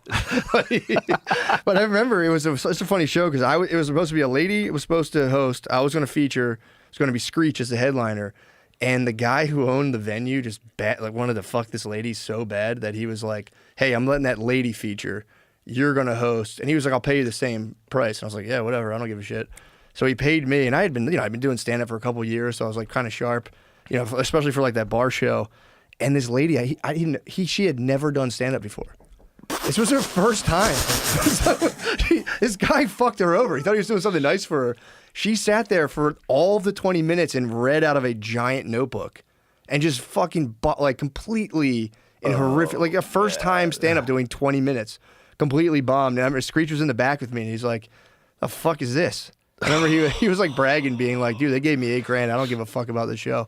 I knew a few guys who their girlfriends started doing comedy, and then the girlfriend started opening for them, and it was just wild. For her sake, you Just- can't do that. No. It's such a bad idea. It's so crazy. And these guys were like competent headliners. So the people were coming to see them. They're excited. Hey, we're gonna go laugh, have a good time. Nope. No. You're gonna get tortured for 20 minutes before you get to laugh. Also, that's not going to help him either. She's going to be furious. Like, I don't know why people do that. You can't. Well, they want to do it. Like, help me. That's one thing that happens a lot with comedy couples. Like, one of the couples will help the other one write. Yeah. Yeah. Yeah, okay, writing's one thing, but like, and it's But well, that's why they want to do it. It's like they want to hook up with a headliner, whether it's a guy or a girl. Yeah. You hook up with a headliner. He or she helps you with your act, and then you go back and, you know. it's also impossible though, because if you're dating a comic and then you book your own opener, you can't be like, next time, I got you next time. You know, you have to flat out be like, Yeah. no, I'm not. You're not doing this. Right. And then you break up. Yeah. Yeah. But if you really care about their comedy, you'd be like, bro, you gotta go to the open mics and, you know. Yeah. Doing it in front of a sold out show when you're just starting out is a crazy idea. I couldn't imagine. I literally couldn't imagine. It would have messed me up. Well, that's why Kill Tony's so nuts. Yeah. Like there are fucked people up, dude. there are people who have gone on for their first time ever in Madison Square Garden to a sold out arena of 16,000 people. And then it's filmed for what, like a couple million people. It's like Millions Dude. of people, you're out there eating dick. that must feel crazy waking up the next morning. And Yeah, being just like what you, the if fuck? you go to sleep. Yeah, Let's true. imagine that you can go to sleep. If I flub a word, I don't go to sleep. They can go to sleep after that? Yeah, you're essentially filming a 1-minute special the first time. The first time you do On it. Netflix. God damn. Or on YouTube. I mean, both of them are getting fucking millions of views. I know. Ugh. Dude, I'd be so scared to do that. The people who can do that, I'm like, that's amazing. Well, go out there they're and do crazy. True. I know. That's actually true. Some of the people, when you're interviewing them after they do the set, like I go, "Has this guy been screened? Do we need to make sure he doesn't have a fucking knife on him?" They do need that airport fucking thing, Yeah. man. Oh, 100%. Some of these people are out of their fucking mind. I always wanted to hang in the bar, where, like the holding tank where everyone is, because that's got to be the craziest vibe in there. Well, you remember open mic nights. Yeah, true. Open mic night at the Comedy Store in particular was always so nuts. Yeah. It was just a complete lunatic asylum. It really is, dude. There's this one guy, Robert William Aprovaya, and he would come there every week. He was a really nice guy. And all of his act was about marijuana. And he, at one point in time, was a lawyer and then, I guess, blew a fuse. And then just was doing comedy, but he would walk from downtown. He lived in a flop house in downtown, and it would take him hours. He would walk from downtown to the Comedy Store, and when it rained out, the way he would deal with the rain is he would take plastic grocery bags and tuck them inside of all of his clothing. So he'd wrap them around his body. So he had his clothing on the outside and these plastic bags all over his body.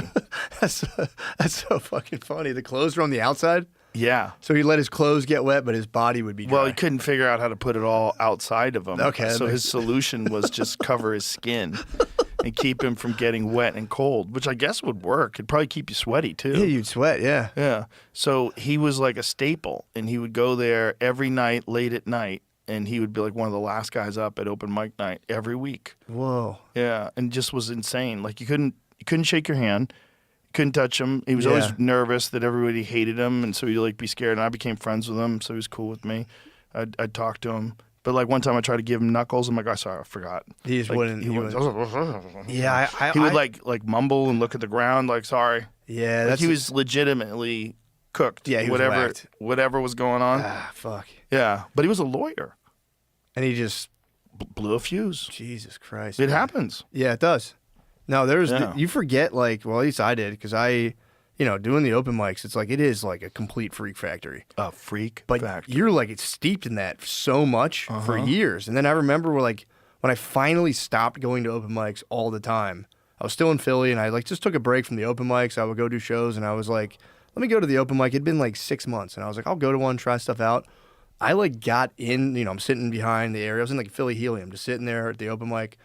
And I just got like right away, guys like, dude, look at him, he fucking saw that. And it was just like all these people. I'm like, oh, this was like the worst environment you can possibly be in. Yeah. It was just, everyone was like, this guy's a fucking piece of shit. I hate this guy. And everyone was so fucking angry. And just, everyone's so charged on adrenaline all the time. They're also like on the outside of this thing that they want to do, this dream, and they get to try it. Like a regular person with no training, no schooling, no nothing. Yeah. You get to stand on that stage with a microphone. I went down a rabbit hole the other night, and I was watching open mic nights from Long Island. Oh, fuck, dude. It was so crazy. That would be fun, though. It's so crazy watching someone that definitely shouldn't be doing comedy, that's trying comedy for the first time. And Yeah. I was, you know, it was one of those dumb things. It was like midnight, like, well, let me see. And they have them filmed. There's all kinds of stuff. Basically, you find anything Yeah. online. And I started watching. I can only watch for so long, and then I get anxiety, and then I Yeah. have to shut it off. Well, that was like when you do open mics and you finally do like a showcase and you invite your friends or your family to watch, and they're just like, what the fuck are you doing? Who are these people? And you're like, they're my friends. I brought some of my friends the first time I ever went on stage. I didn't want to do it by myself. I was the opposite. I didn't want anyone to see me for a long time. Yeah. And I did a show one time because I have a big family. So I did a show and there's this place, the Raven Lounge in Philly. It was like awesome. Like when we started, it's a tiny little black box thing in the top of a bar. It fit maybe like 25 people. And I have a big family. So I finally was like, all right, I'm going to invite my family out. Dude, I remember I was on stage and I knew like 17 out of the 25 people. And I was like, dude, fucking kill me right now. This sucks. And they're staring at you like this, It was just all my aunt in the front just like looking at me. And I was like, no. watching you choke, watching you bomb. Oh, For them. They were the audience. I'm like, fuck. it's but that's, you know, the only way. It's like I know some people that have taken comedy classes, and then that has kind of got them into stand up. Yeah, that's, dude. It's a function of comedy classes, and that function is like it gets you to try it. I don't think anybody. Maybe there's a few people out there that are like legit comics that are teaching them, but for the most part, not. So we had a comedy class at Helium. And the thing was, if you took the comedy class to let you in the comedy classes contest, then you can compete with the other people in the class. And if you won that, you got the hosting gig at Helium. Ooh. And it was a sweet deal, but it was so hard to get into Helium. So I had done stand up for a while. I took time off, and when I got back into it, I was like, fuck it, I'm taking that comedy class. I'm gonna try to fast track myself into host. So I won the comedy class contest, and then I got into Philly's Funniest. When I won Philly's Funniest, I got, they were like, the improv theater across the street was like, we'll let you host a comedy class and we'll give you like $35 an hour. Dude, I had like no health care. I had nothing. I was like, absolutely, let's do it. So I had a comedy class and they showed up and I was like, all right, never take a comedy class ever again. I was like, don't ever do this ever again. This is so dumb you guys did this, but we're just going to run this as an open mic. And I was like, get up there. And I had them all go up and just do like 5. It was just an open mic. Well, that will work. Yeah, that's what I try to tell him. Something, That's what I try to tell him. But yeah. the one I was at was like real sketchy, man. It was very much like, I'm about to blow up. I'm taking you guys with me. This is how it's done. And you get out of it and you go, this motherfucker, bro. Like, I got deals in development, blah, blah, blah. It was fucking bullshit. But There's so many of those guys. I got blacklisted from Helium because they found out I had a comedy class, which was even it was a fake comedy class. I just wanted the money for it. And Did you try to tell them? yeah, I told the owner, I was like, bro, what do we do? He's like, look, man, just chill. And I was like, can I do the open mic still? He's like, you can do the open mic. And the guy found out I was on the open mic and they booted me off that for like a month. Oh my God. He was out for blood. And I called him like, what the fuck? Because I knew this guy. I'm like, what the fuck are you doing? He's like, well, I didn't call them. I'm like, okay, man. It was like, it was a big thing. But Well, there was talk when they were the same people own Cap City here now. There was talk that if you headlined there, you couldn't do my club for 3 months. it's crazy. And I was like, come on, guys. Why? Yeah. I said to him, I'm like, if one of my friends is at your club, I'm like, I'll tweet about it. Like, Yeah. I don't want this to be competition. There's plenty of comedians and there's plenty of audience members for everybody. That's silly. Also, everyone's gonna be like, fine. That's That's insane. crazy. Yeah, I don't like A that young stuff. guy coming up, you're banning him from the club because he's hosting a comedy class for money? Yeah, it was nonsense. Now, now That we're comedy cool. class is probably going to lead more people to your club. Like, it's all feeds off of itself. I know. And it was literally like, well, maybe the word got out that I was like, never take a comedy class ever again. Why did Philly have a class? Did Helium have a class? That was the class I took. I took a class Oh, at that's Helium right. Oh, because I yeah. wanted to fast track myself to the host. Otherwise, you had to do Philly's course. Funniest. You just and then, said it. Yeah, so I was Oh, like, that's so stupid. I completely gamed it, and I was like, fuck it. Because these were like people who had never done it before. I'd done it for years. So I just went and did the class so I could do the contest. Do you ever go back and think about people that you knew in the early days and you're like, I thought they were going to make it? Yeah, there's a couple people that I was like, this guy's like a celebrity. Yeah. Like he's got it. And it's just like, I don't know what happened. They just kind of like, I guess, I don't know. It's weird. It is weird. There's a few people that I started out with. I'm like, damn, this dude's talented. Like, there's something there. And Oh, then- no. Yeah, I know. It's funny you said that. I'm like, I don't think so. Then I'm like, oh, yeah, there was definitely at least one, if not like 2 or 3 that Yeah. they would come, they would do but this guy was always on his own time. He would like show up late, just walk on. Like it was, I think there's some people you just can't keep into like a thing at all. But their personalities are like magnetic. Yeah, there's some people that, for whatever reason, they never figure out how to make a living at it. Yeah. They never and then they get bored with it, or they get frustrated or something. I couldn't imagine. Just I'd see people go who would like, everyone bombs when you're starting out at open mics, but there are people that bomb every time for like years, and they keep doing it. And you're like, bro, how are you keep, alive? How are you doing this? I would have one bad set. I'm like, I'm going to kill myself, dude. I hate this. Some people just don't see it, and that's also, they don't address it, and that's also where they don't get any better. Mm-hmm. They don't have any self-awareness. Yeah, that could be it. And their perception of how people see them is distorted. Yeah. No, that's kind of scary, actually. Yeah, It's you want pretty- to put blinders up. It's pretty cut and dry though. When like if people are silent in front of you, you're Yeah. like, "Damn, I suck right now. I should change something." But in the beginning, it's such a weird. You're basically like running a marathon blindfolded, Yeah. like through trees. Dude, like finally when I did like a special, I was like, "Oh, this is the point of it. You have to come up with an hour of stand up." Yeah. Before I was just like, I need to have a good 5 minutes for tonight, and I would just go up and do it and be like, great, and I would just go back home with like no plan or anything. Well, that's a lot of guys who live in cities where you do short sets all the time. Yeah. We were talking about that the other night in the green room. Like some guys who do a lot of like New York City clubs, they have a really good 15 minutes. They'll Yeah. fucking crush for 15 minutes. But when they have to do an hour, then things get weird because they can't keep the same energy for an hour. It's not, you have to pace it. It has to be hills and valleys. You have to kind of like structure it. Yeah. And then they also don't really have the material because they're basically just doing their best 15 minutes all the time. Yeah, true. I had I wasn't even really doing stand up. Me and Shane were doing the podcast, and I was like, I was going to do the podcast. I don't even want to do stand up anymore. And then it was pretty funny. Behind my back, went to the manager at Helium, was like, dude, have Matt headline. And I was like, fucking dick. And the guy hit me up. So I started doing that. So I had been like not doing stand up For how long?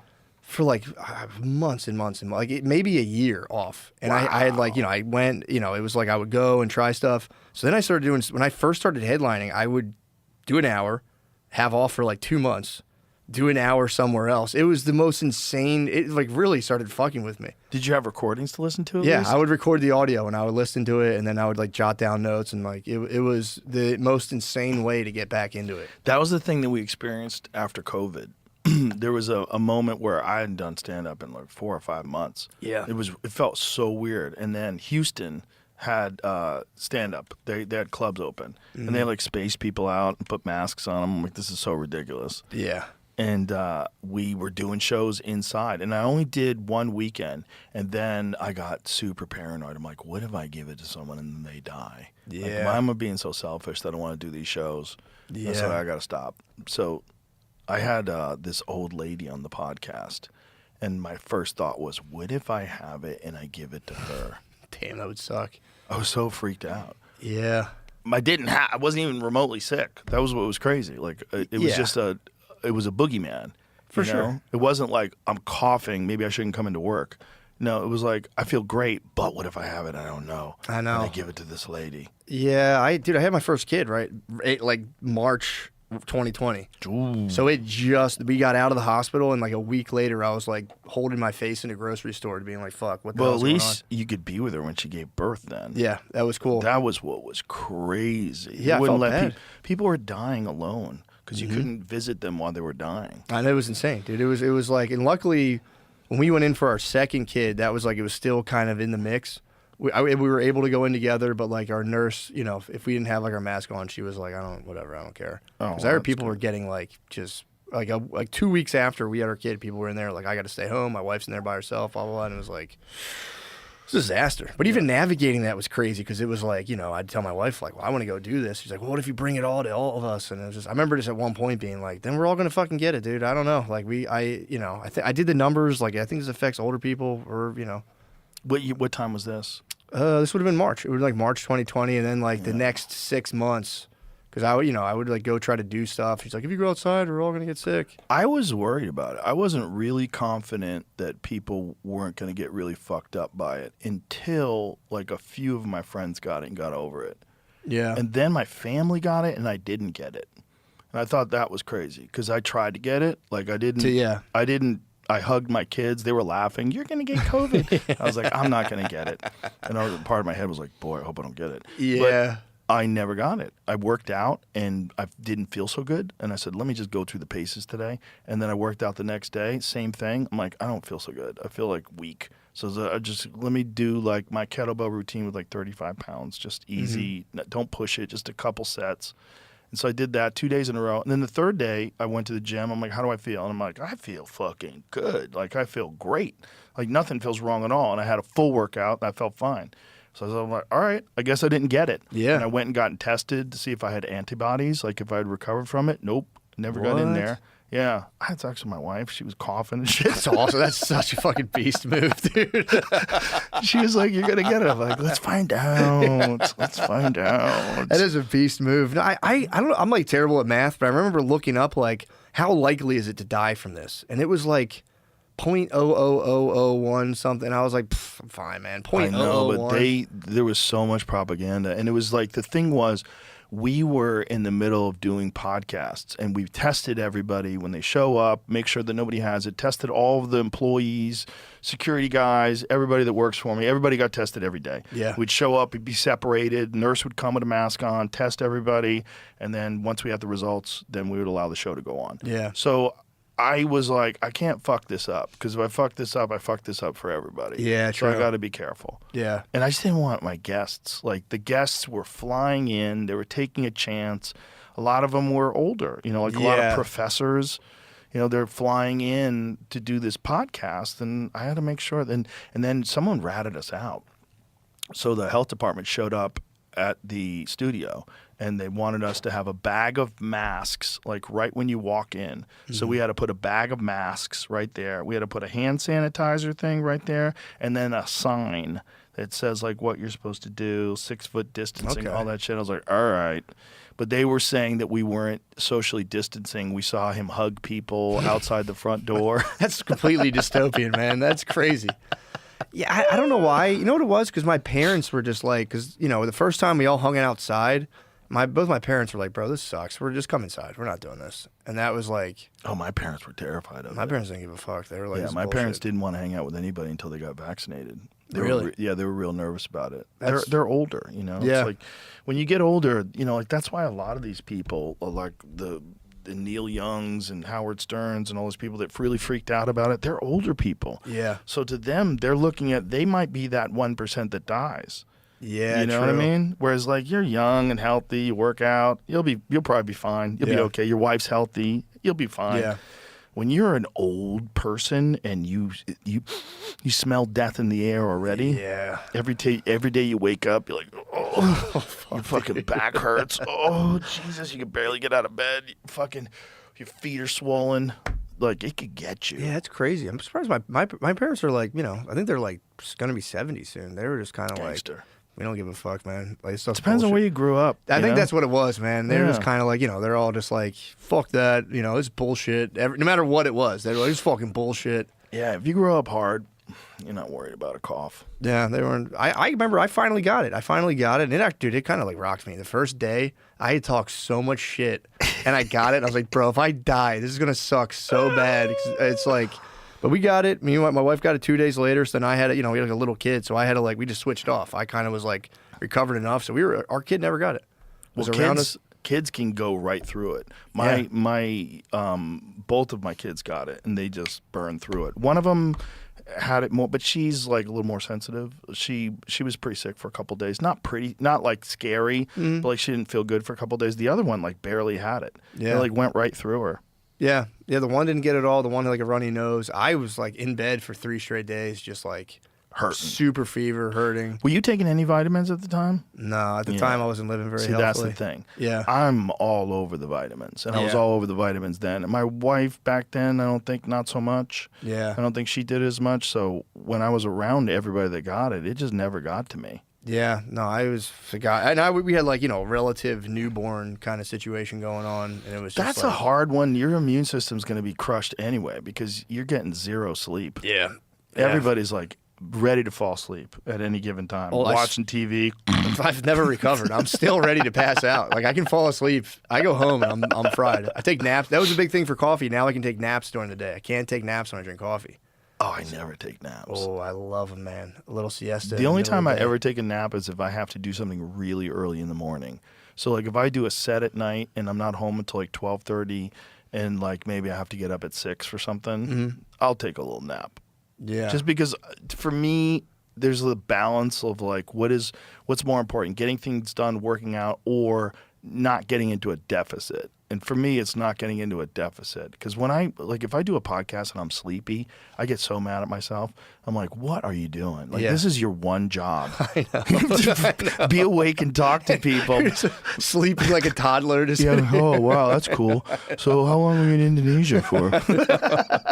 It is embarrassing. You're like, what the fuck, It's man? the worst. And then I'm just drinking coffee and energy drinks and taking nicotine pouches and just trying to fire the brain up. Yeah, then when I do that, my face just gets hot and I'm just anxious. It's like, that's why, especially for shows, like I try to travel, like I leave like on an early flight, get where I'm going and just take a big nap. Yeah. And then I wake up and go do the show. And it's One like, thing that I started doing when I was on the road a lot was I would go in on Thursday if I had a show on Friday. Yeah. So I would get in Thursday night, sleep, and then instead of flying in the day of the show, because you're always a little foggy.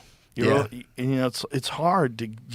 And back then I wasn't on the nootropics as much. I wasn't like taking it with me on the road. Brain vitamins and shit like Alpha Brain. But now I don't fuck around. I don't travel without that stuff. Yeah. No, you do need, I do the day of. I can't help it. I just go early, nap. I did a show in Vegas last weekend that like it didn't start till 10 p.m. Vegas time. So I got there. It was brutal. I got there, took a nap, woke up at like 9 p.m. Vegas time. It was just like, I felt like a bug. You know what my trick for that is? The moment you land, put your shit in your hotel room, go straight to the gym. Yeah. No ifs, ands, or buts about it. You got to get a workout in. And got to sweat, like really sweat. Just really get it going. Do some push-ups, whatever the fuck you want to do. But just really sweat. And then it feels like it resets your system. I can see that. That would wake you up and kind of calm you down. Yeah, it resets your system. Like, whatever the fuck happens when you're on a plane, when you get off, you're just like, brrr. Dude, I feel like I've been microwaved. I get off the plane. Yeah, I'm we like, have been, kind of. Yeah, pretty much. I feel kinda I have. smell weird. It's like an x-ray. You're getting an x-ray. Ugh, fuck. Yeah. Try not to. The other day, I was like, maybe it's like good for me somehow. I'm up here, and it's like, it's just like constricting my blood vessels, and they like Turning whoosh. into a superhero. Well, I like was in Denver, and I ran. Recently, I was like running and working out in Denver, and I was like, probably altered now. I did like a 30-minute workout. I'm like, I'm probably totally different now. Well, I lived above Boulder for a while. Oh yeah. Yeah, and then I had a gig in Philly, so I was living up there for a couple of months. I was living at 8,500 feet above sea level, and I'd work out up there. Damn. And then when I'd go down to Boulder at 5,500, I had all this endurance. I was like, this is crazy. Oh, in Denver. Yeah, from Boulder to Denver, you're saying? No, from where I was in the mountains above Boulder, and so I'd go down to Boulder. Gotcha. And Boulder's like 55, 57, whatever it is, but I was at 85. Damn. Yeah, 8,500 feet above sea level. Yeah, that's a lot. So then I did a gig in Philly, and I went to the gym, and I remember I called my friend. I'm like, dude, I feel like I could run through a fucking wall. Damn, I want that so bad. That's why a lot of athletes train, like they go to Big Bear in California. They train up there. Damn. I kind of, I got to do it for like just once, and I was like, dude, this is awesome. Yeah, if you can live at altitude and train at altitude and then go down to sea level, you feel like you have superpower. Fuck, that's awesome. So a lot of endurance athletes, like that's why they put the Olympic Training Center in Colorado Springs. That makes sense. Yeah, like training at altitude is a legit hack. Yeah, I didn't realize, like, because I've always wondered, like, why is it so hard? And it's literally just the air thins and there's less oxygen. Yeah. It's that simple. And then your like, body has to adapt, so you get more red blood cells. Yeah. That's why they take EPO. That's what EPO does for you. Oh, you don't have to go to altitude. Well, I think a lot of them do both. Damn. You know, they just go as hard as, but they push it to that. Like, how much before I get a stroke? It's true. I'm trying to win a gold medal. I'm trying to win the Tour de France. Dude, I started sprinting again, like sprinting, just all out, total sprints, and just to like see where I was at, because I'm like, you know, I feel like if you just stop, you can feel that like, you know, age creep in a little bit, and there's a lot. I think there's a lot of mental stuff to be like, you know, man, it just fucking goes, but like, you know, if you're not like testing it, you know, how do you know? You're just not letting yourself go anyway. So I was like doing it. I haven't been running like that in forever. And dude, like my fingertips would be numb. I would do 100. I would do 100-meter sprints, and I like can't feel my hand. Now I can. Now I can. I fixed it, and now because you like grow new veins and shit. So I swear to God, that's true. Are you a doctor? I don't know. I have grok, dude. We're all equal now. But dude, Yeah. I remember being like, let me see where I'm at, and I was like. Bro, you really do. You use it or lose it, man. And Yeah. I can run now. I did it this morning. I can sprint now, and like I don't get numb. It's pretty awesome. How do you do it? Do you go to a track? I have a track, yeah. I have a track near my house, and I just fucking bolt early, super early in the morning. You feel amazing all day. And so you just pick a certain amount of distance you're going to run? Yeah, I'll do like someday, like today I did like 2 300s, 2 200s, and then like we're supposed to do 4 150s. I got 2, and I was like, I'm tapped. So you're done in like 15, 20 minutes. You're done. Yeah. You go there, I'm there at like 6 o'clock, and I'm done in 20 minutes. And you feel like, it's like you were talking about, you run to a city and just get like an all-out workout. Yeah. You feel like you're walking on air for the rest of the day. That makes sense. There was a study recently about explosive exercise, and that's one of the things that's lacking in like older people. As they get older, they stop doing any kind of explosive exercise, like sprinting. Yeah. And how beneficial that is for maintaining your health and your ability to move around. Dude, I'm telling you, like I lived, that was like such a drastic thing, but I was like, damn, my circulation's like going. Like I can't fucking run without my hands feeling all like pins and needly. That's so weird. And they came back. Now I can do it. My fingers feel fine. You're getting in shape. Yeah, it's pretty nuts. Because that was the thing. Cardio was always like, cardio's dumb. Who cares? And then you're like, I learned, I think it's just like you secrete growth hormone, and then your veins and capillaries start like, you get like new and wider veins. It makes sense. It's pretty cool. Makes sense. I mean, your heart is fucking pounding out of your chest. Yeah. You're hitting 180 beats per minute. It's like fucking forcing all that shit through. Just clearing it out. Like, all right, what are we holding on to right now? But see, like, you never got fat or you never got, like, really badly out of shape. When you see a guy like Jelly Roll, like, I have so much respect for that man. Yeah. I have so much respect for that man. That dude lost 300 pounds. Dude, how? He lost 300 pounds. No Ozempic. Just stopped eating sugar. That was no Ozempic? No Ozempic. He took testosterone replacement. That's it. That's fucking sick. Sick. And I he just started assumed. off. I was like, he's got to be on Ozempic. He started off just walking, man. That's awesome. Just trying to walk. When he came here, last time we did a podcast, he ran. I think he ran 6.2 miles the day before. So they ran, he was deer hunting down in South Texas, and he was with my friend Cam Haynes, and they went on a run. They did 6.2 miles. They ran, and hills and shit. Yeah. And then he came in here before the podcast. He ran 2.6 on the treadmill.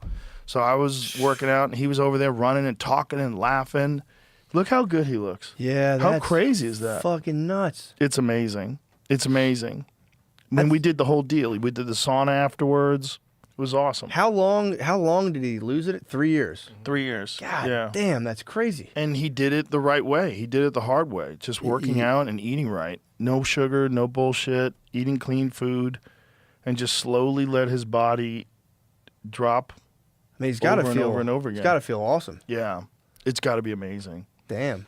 How does he say that's doing like career-wise? If he has like a persona and he's known as like this, you know, I guess his fans. He's are got an probably pumped. amazing voice. Yeah. I mean, the changes your amazing voice. voice is still amazing. Yeah. Well, your voice changes with Does it? fluctuation with weight a little bit. Yeah, I'm How sure. does it change? What I don't way? know. I've heard like if you're like an alto or something like that, and you're at a certain weight, it can change if you kind of because this is your diaphragms, I guess, in your stomach. I know some dudes who lost a lot of weight and they didn't like the way they look when they were thin because their head was too big. Yeah. Isn't that weird? Yeah. Like your head gets big when you get heavier. Yeah. It just grows. Yeah, it makes sense. It would grow Right? with your fucking body.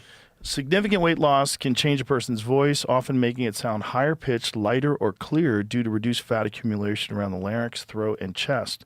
These physical changes decrease pressure on the vocal cords, improving breathing, resonance, and reducing the effort required to produce sound. So it makes you a better singer. But does it though? Because like opera singers, aren't they all fat? I think so. I wonder if Classically. you have to be. I don't know. Are there any like really thin, like handsome opera singers? Yeah, I don't know about all fat. I think it's like I like to just generalize. I know. I think it's like that's a cartoon. Yeah. No, I have the same thing. I'm like, yeah, I've seen that in cartoons as well. Oh, they're always the big fat jolly It's a guys. fat lady with Viking helmet. Yeah, it's always. But that sounds good though. So your voice gets clearer, higher pitched. And it's not as much effort. Yeah, sounds Yeah. like that's R&B legend status. Then you can do the Also, high notes. cat cardio. Like you'll have way more cardio. Like your heart won't beat as fast. You'll be able to have more oxygen to sing. Yeah, dude. It's all good. Yeah, Yeah, that's awesome. I mean, his voice is amazing. And it's his songwriting too. It's not just the voice. It's like what Yeah. he's singing about. It's like that's not going to get worse. Yeah, and his fans. I have it like a weird thing in my head where like for comedy, I'm like if I get in too good of shape, people are gonna be like, "Fuck this guy," which I don't. That's not what's stopping me. But it's like you always wonder about that. Like I wonder if they'd be like, "Damn," Right. you know what I mean? Well, that is a weird thing. Like I don't think it on matters. stage with a t-shirt on. Yeah, if you're too jacked, yeah. True. I would never go on stage with a tank top on. Could you Tank would imagine? be. Tank might be kind of crazy. funny. Tank would be kind of That's funny. crazy. That would be crazy. Rich Voss used to do that all the time. He always Yeah, but wore a it's- tank that's top on funny. stage. That makes perfect sense. Yeah, Voss. Yeah. Character. Like Kid Rock style. I just saw. Did you see the workout vid? No, what do you mean? You didn't see the What? Kid Rock Robert Kennedy workout vid? Shut up. Oh, You didn't see this? No. oh, yeah, Bro. You said you did it off social media, so you must have really got off social media. I'm off social media. Dude, Yeah. it's very funny. I'm off social media, but apparently I'm not off the fucking news, which I think I have to be off now. Yeah. Because I haven't been gone on social media, but I'll read the Apple news feed and the Google news feed, and I'm like, fuck. That's basically scrolling too. I tried the same thing. I was reading about B-52s headed to some Air Force base, nuclear equipped B-50. I'm like, what are we doing? Yeah. So let me see this workout video. It's Kid Rock, and oh, Jesus Christ. Bro. Oh, this must be Kid Rock's house. Yeah, I think so, yeah. Rock out, workout.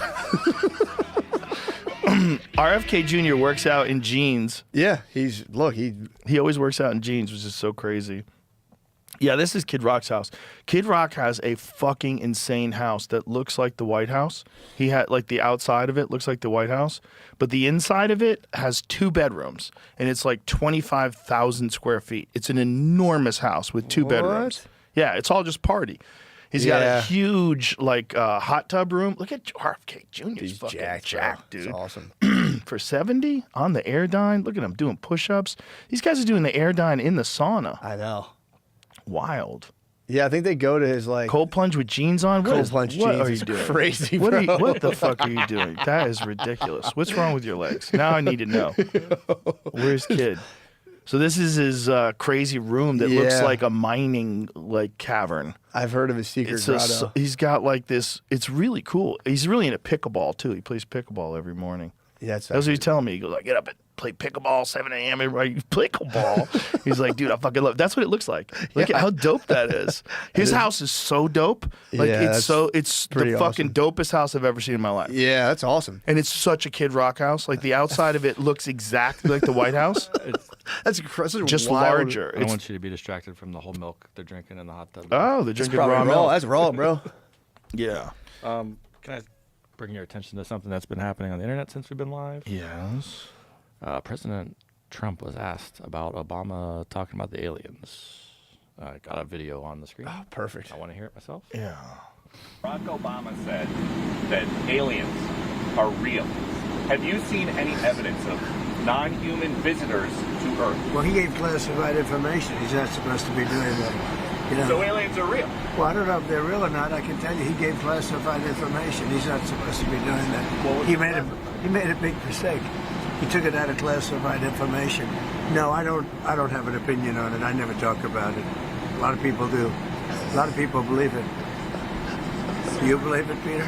Well, the president. I do now. If you want to, so Well, if maybe you I'll want get to him make out an of trouble. announcement. I may get him out of trouble by declassifying. We know illegal aliens. I may get him out of trouble by declassifying. That's hilarious. What else? That was it. What's going around the internet? These in the circles of these. I may get him out of trouble by declassifying. Jeez, I hope he does. Yeah, really. Yeah. Imagine you can get in trouble as a president for saying aliens are real. I don't think so, man. I don't think he's gonna get in trouble for that. Well, what did he say then? What was that? They've been saying there's aliens. Like, Right, but what did he just say? he just hates Obama. He's going like, oh, he's going to jail. I'm getting Hillary and I'm getting Obama for aliens. They all hate each other and then they all hang out and shake hands. Yeah. Yeah, whose funeral was that when like George Bush and them were handing out candy to each other? It was like George Bush and Well, George Bush and Michelle Obama are apparently friends. oh, they're buddies. Yeah. Okay. Which everybody thought. But George Bush never engaged in like this insult kind of thing that Trump does. It's true. It's a different thing. you Yeah, know? it's totally that's. He was totally always true. very classy. Yeah, Yeah. and especially when you see the videos of him back in the day, like now you're like, man, this guy's like lovable. Oh, dude, in comparison to the politicians of That's what I'm today, saying. Yeah, he was like, oh, when is he running again? the guy's a complete class act. And then you're like, oh yeah, fuck the Middle East, forgot about that. But it's like, Oh, yeah. Well, he had Satan on his side. yeah, true, Dick Cheney was true. running around fucking shooting his friends in the face and hunting trips. That's true. I don't know. I mean, that thing is like, was it classified? There's like now, but then if Trump's going to be like that, he gave out classified, then he's letting you know it's classified. So Right. he's telling you the cat's out of the bag. So Well, he's- he's saying I may declassify it. I hope he does. I hope this like gets Yeah. him, because that is a weird thing to say. He's not supposed to be saying that. Well, that means it's real. He gave out classified information. That means there's real data that aliens are real. That's the only thing you could draw as a conclusion from that statement. yeah, Right? yeah, you would think. I don't think I would try to come up with another reasonable way he would say aliens are real. You shouldn't say that because it's classified. Yeah. That means it's real. Yeah, it is, but that's such a crazy. If Trump was trying to keep it classified, you think he'd be like, I don't know what he's talking about. Well, I don't know, dude. Being like, well, yeah, they are, but I can't say they are, and he's in trouble now. I told you I've talked to Bob Lazar many times. Oh yeah, And yeah. I had him on the podcast. I had dinner with him and Andrew Schultz. Schultz was in town in L.A. And I go, what are you doing tonight? And he goes, why, what's up? I go, you want to go have dinner with Bob Lazar? He's the guy that used to back engineer UFOs at Area 51. He goes, fuck, yes. Damn. I go, all right. So we went to Fogo de Chao in L.A. That's awesome. And we sat down with Bob Lazar and just got to ask him all these questions. I've known him for years now. So I've known him for probably, when I did the podcast with him, what year was that, Jamie? 2019. 2019. So I've known him for 6-7 years now. Okay. However it runs out time-wise. And he's always had the same story. He's a very reasonable guy. I've had dinner with him a couple times. Super normal guy. Doesn't seem like a big fat liar. Obviously a scientist. Obviously a very brilliant guy. I don't know what to think. I keep searching for some bullshit. I keep searching for something. He never saw any aliens. He never saw anything. He just was back engineering these crafts that didn't make any sense. He's like, he got there, he saw it. The moment he saw it, it looked like that thing. That's what it's based on. Whoa. That thing on the desk, that's the sport model. Jesus Yeah. Christ. There's a guy named Designs by Perry, and the E in Perry is a 3, and he makes these. You could buy them on the internet. He makes a desk clock or a desk lamp, rather. So he'd have to examine the motor or whatever, the mechanisms of that, Well, and try they to didn't fix even it? tell him what he was doing. So this is what it was. So he worked at Los Alamos Labs in New Mexico, and he was a propulsions expert. He had famously put a jet engine on the back of a Honda. He built a Honda with a jet engine on it, just for funsies. Yeah, 'Cause he yeah. was just a genius. Yeah. He just loved engineering and doing things. And he had contacted this guy about getting some work, work in laboratories or whatever. And he said, I might have something for you that is more along the lines with your capabilities. I'm going to set up a meeting for you. So he sets up this meeting for him. He has no idea what the meeting is about. He has no idea what they're doing. They don't tell him.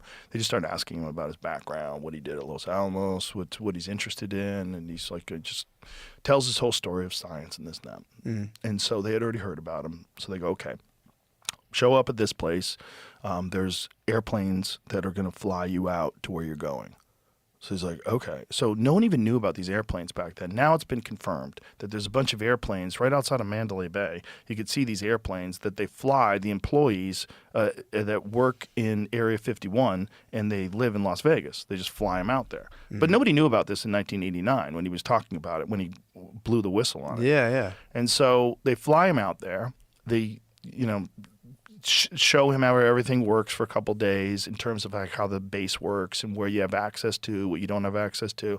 They bring him this guy that is his coworker that was there before, and then it was gonna show him the ropes. And then a couple days in, they bring him into a hangar, and there's that thing, and it has an American flag sticker on it. And so he goes, "Oh, these are ours." He's like, "Oh my God, no wonder why people are seeing these things. This is something that we have." So then they tell him, essentially, tell us how it works. He's like, what is this, a test? Like what? Like they're very vague about everything. No one's telling him where it came from. No one's telling him anything. And then he realizes like the whole thing doesn't make sense because there's no welds. There's no seams. It's like it's 3D printed. And you have to crawl in it because it's designed for people that are like 3 feet tall. Whoa. And there's no controls in it. He's like, what is this? And there's this generator in the center of it that has this triangle piece of this element that doesn't even exist on Earth. This element 115. He's like, wait, what the fuck is going on? And they explained to him, you bombard this element with radiation. This is how this thing works. You put this dome on it, gets bombarded with radiation, and then that causes this field around this craft that allows you to move around. Whoa. And so they do a demonstration for him. He goes outside. They fly this thing. When he's under it, he can't see it. He has to step away from where he is before, so he can see it again. He's like, what the fuck is this thing? It's not making any noise. It moves around. It gives off this like glowing light when whatever this generator inside of it is operational. It gives off this blue glowing light, and this thing was like silently flying around, and occasionally it would go from one point to another very quickly. Like it could go from like this part of the mountain to that part of the mountain and just appear there. And it would look like it just disappeared because it would move so fast, it would just appear in a new place, it seemed like. What was steering the thing? I don't understand it, and he didn't understand it either. They don't exactly know. He knows how supposedly this generator, there's these gravity beam projectors that are on the bottom of it, and the way you get it to fly fast, it would turn sideways, and then it would point these gravity projectors or whatever they called it into a certain direction. It would create this void around this craft, and it would just instantaneously go to wherever it was supposed to go. Fuck, dude. That's crazy. Right. And so he's working on this for, months and months, and then his wife starts having an affair on him because he doesn't tell her what he's doing. It's like super top secret. And so when you have this super top secret clearance, you can't tell anybody what you're doing. Yeah. So he's like, I got to go to work. She's like, it's 11 o'clock at night. Where are you going? He's like, I have to go to work. So he would just jet off, and she was like, well, I'm going to go fuck my flight attendant or my flight instructor. Damn. So this is all recorded because they're tapping his phones. And so they suspend him because they were wondering if he's going to be emotionally unstable. So while he's suspended, he takes his friends. He's like, I got to tell people about this. Like, I can't even work. Something's going on. I got to tell these people, like, hey, every Wednesday, I have the schedule. Every Wednesday, they fly these fucking things. And the reason why they do it on Wednesday is because that's when there's the least amount of traffic on the roads. Oh. So he takes his wife, and he takes a couple of friends, and he takes them up to see this thing. And they go once, and then they go twice, and then they get caught. Damn. And then when they get caught, then they grill him, they scare him, they're poking him in the chest with a gun, and they're freaking him out, and then they tell him about his wife and the affair and all this shit. And so then he goes public, and so he gets hold of this guy, George Knapp, who's a news reporter in Las Vegas. And he tells him the story. And at first, initially, they black his face out, and like so he could remain anonymous. He's like, "Look, the only way I could stay alive, you have to show my face." Because they're threatening him. They broke into his house. He goes outside. He goes to the gym, goes outside. His trunk is open. His hood is open. All his doors are open. The car was locked. No one broke into it. So he has no idea. They're fucking Christ, with him. man. And he's really worried. Someone shoots his tire out on the highway. Where is he Yeah. now? He's Just chilling. well, I don't know if I'm supposed to say where he lives. Well, whatever. But he's like around. Yeah, no, he's around. I mean, this is a long time ago. It was a long time ago, and he was kind of discredited. They tried to discredit him. They said he never worked at Los Alamos Labs, but then someone got a hold of the employee roster from the time that he was working there, and his name's listed there. Yeesh. So someone who worked there at the time said, "I have the employee roster from 1985 or whatever it was," and he says, "Like here, right here," and they go through the roster and it says right there, Robert Lazar. And Damn. There's also a newspaper article that was printed about him being a physicist at Los Alamos Labs and that he had made this crazy jet engine powered Honda. Yeah. And so there's him with the Honda, and he's listed in this lab that he's a physicist at this lab. Dude, that shit's so weird. So and then what that guy just said? Yeah. What Trump just said? He's not supposed to say that. It's classified. Like, yeah. what? Why don't you fucking tell us? Well, I always wonder if they're going to try to do like a Space Force thing, where it's like WMD's the Middle East, we go to the Middle East. Now they're going like, yeah, I think there are aliens, and it's like now we get to do like Space Force shit. I think if they're aliens, you can't do shit to them. I know, but it's also like if you want to erect some weird defense thing in outer space so we can spy on China, it's like I think there's probably are aliens by the way. It's like I would imagine there's something.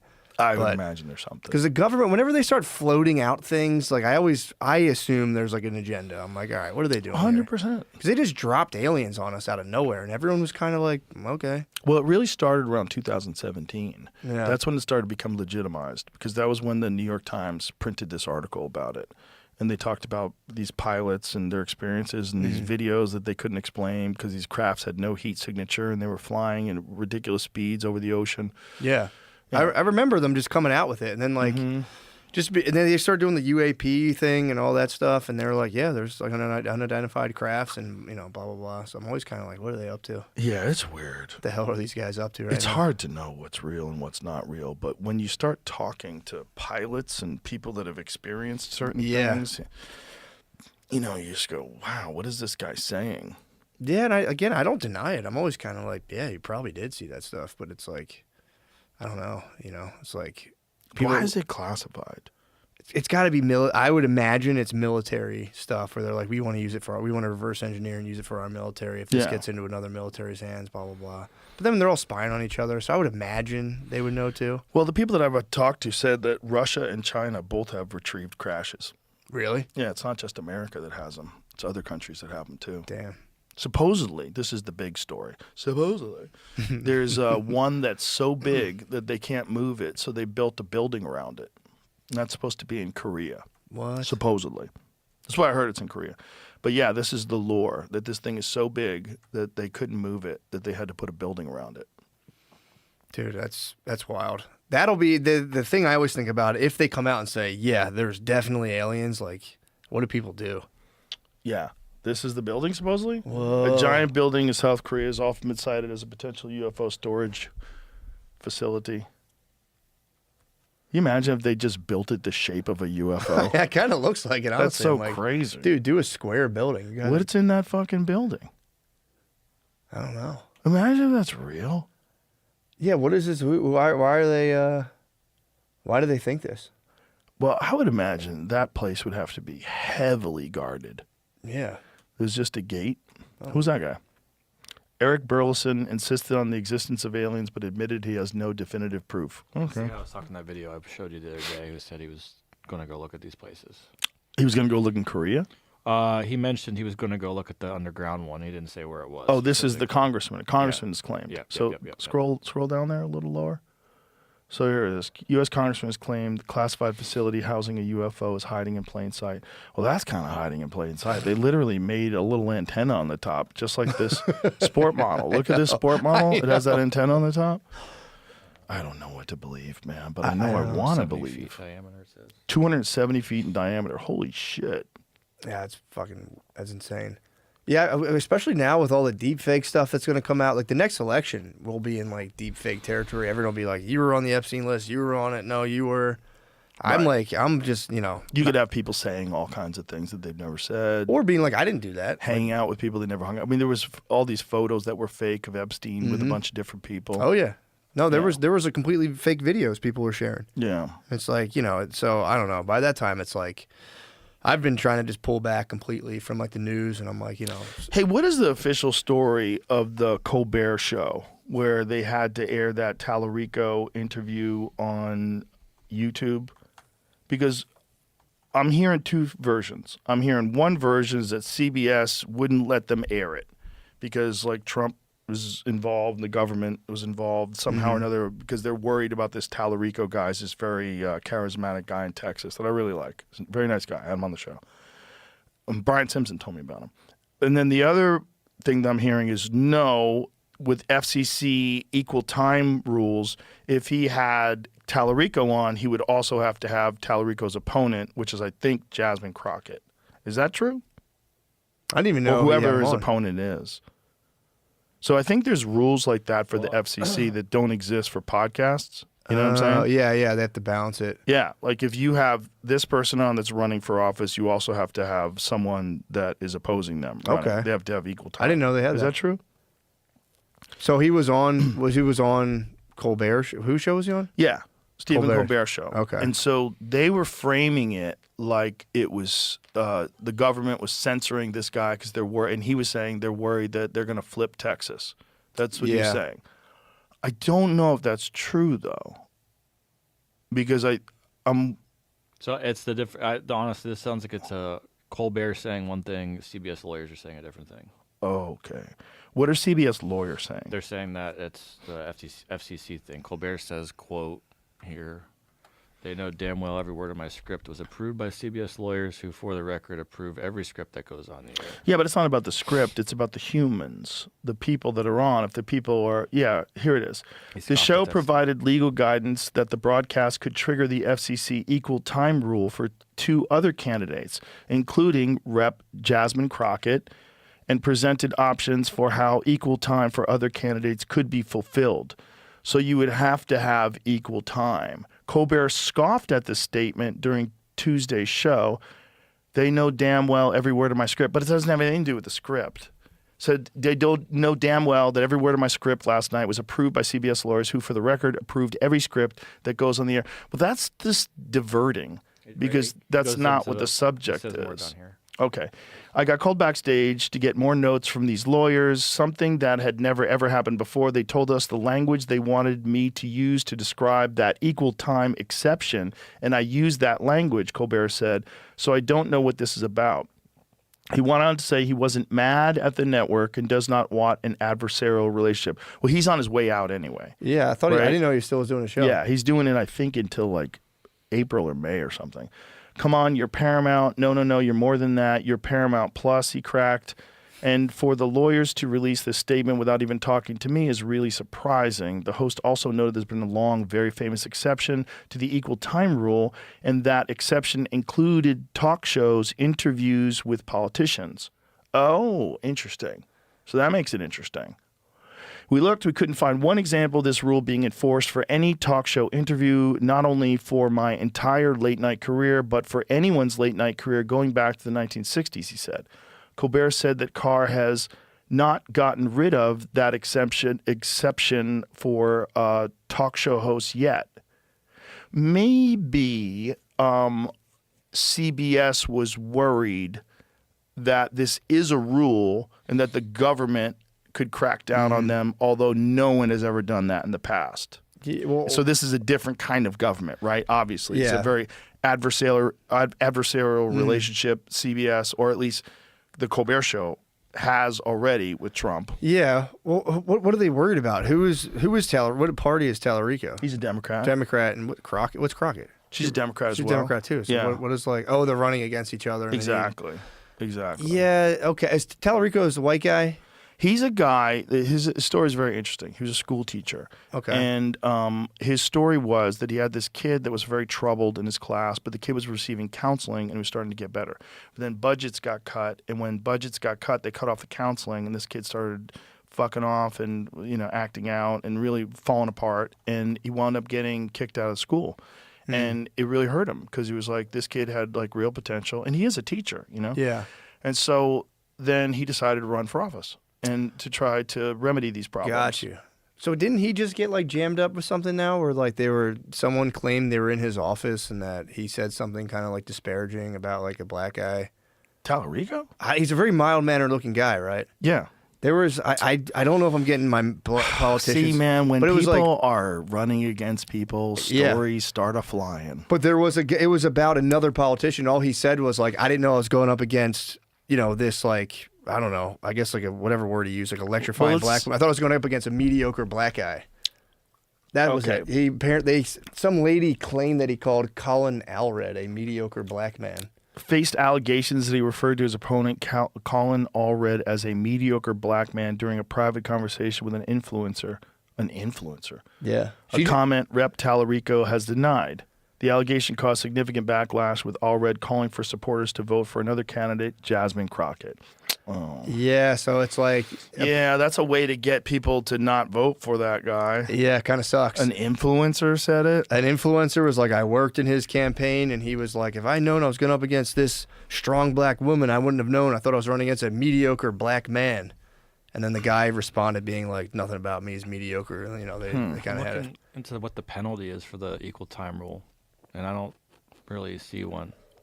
Poor Tallarico's having a tough time, Maybe especially a if it sounds fine. like he's a sweet guy who's like trying to help kids out, and there's His name's too close to the guy that killed Epstein. What was his name? I keep fucking him up. I keep Taglioni, Tallarico. That's I keep confusing them. Like when I say the killer's name, that cop, I keep saying I think his name is Tagliato. No, Tallarico. No, shit. It's gonna catch up to him. He's like, I think this guy killed Epstein actually. Yeah.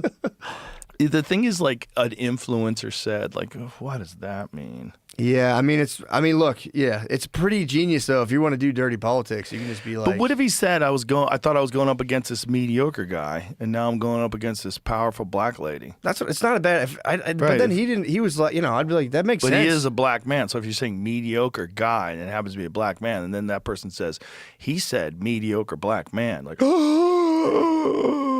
Yeah, it's not even that bad of a thing to say. All we'd have to do is just not say the black part, and it'd be like, oh, he's just talking about a politician. The guy's mediocre. I know. Happens to be black, but he's mediocre. But as soon as you describe him accurately, yeah, you're fried. Especially if you're a Dem, man. If you're Dem, you cannot be calling. No. Yeah. He's a religious guy too, which is interesting, but also opposes putting the 10 Commandments in schools.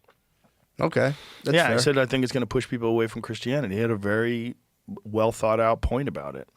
We had a really good conversation. Also, you don't need to be in school and be like, thou shalt not commit adultery. It's like, yeah, dude, they're not going to fuck your wife. Like, well, it's not that. It's you're pushing this religious religious rules on people, and it's one religion. It's like, what about people that are Buddhists? What about people that are Muslims? What about people that are Mormons? What about you can go down the list forever and ever and ever. Hindus, like, come on. Yeah, and it's also you can you can kind of summarize it up and like just be nice. I worked in a high school for a while. I was a counselor. Oh, really? Yeah, I was like I went to school for social work for a while.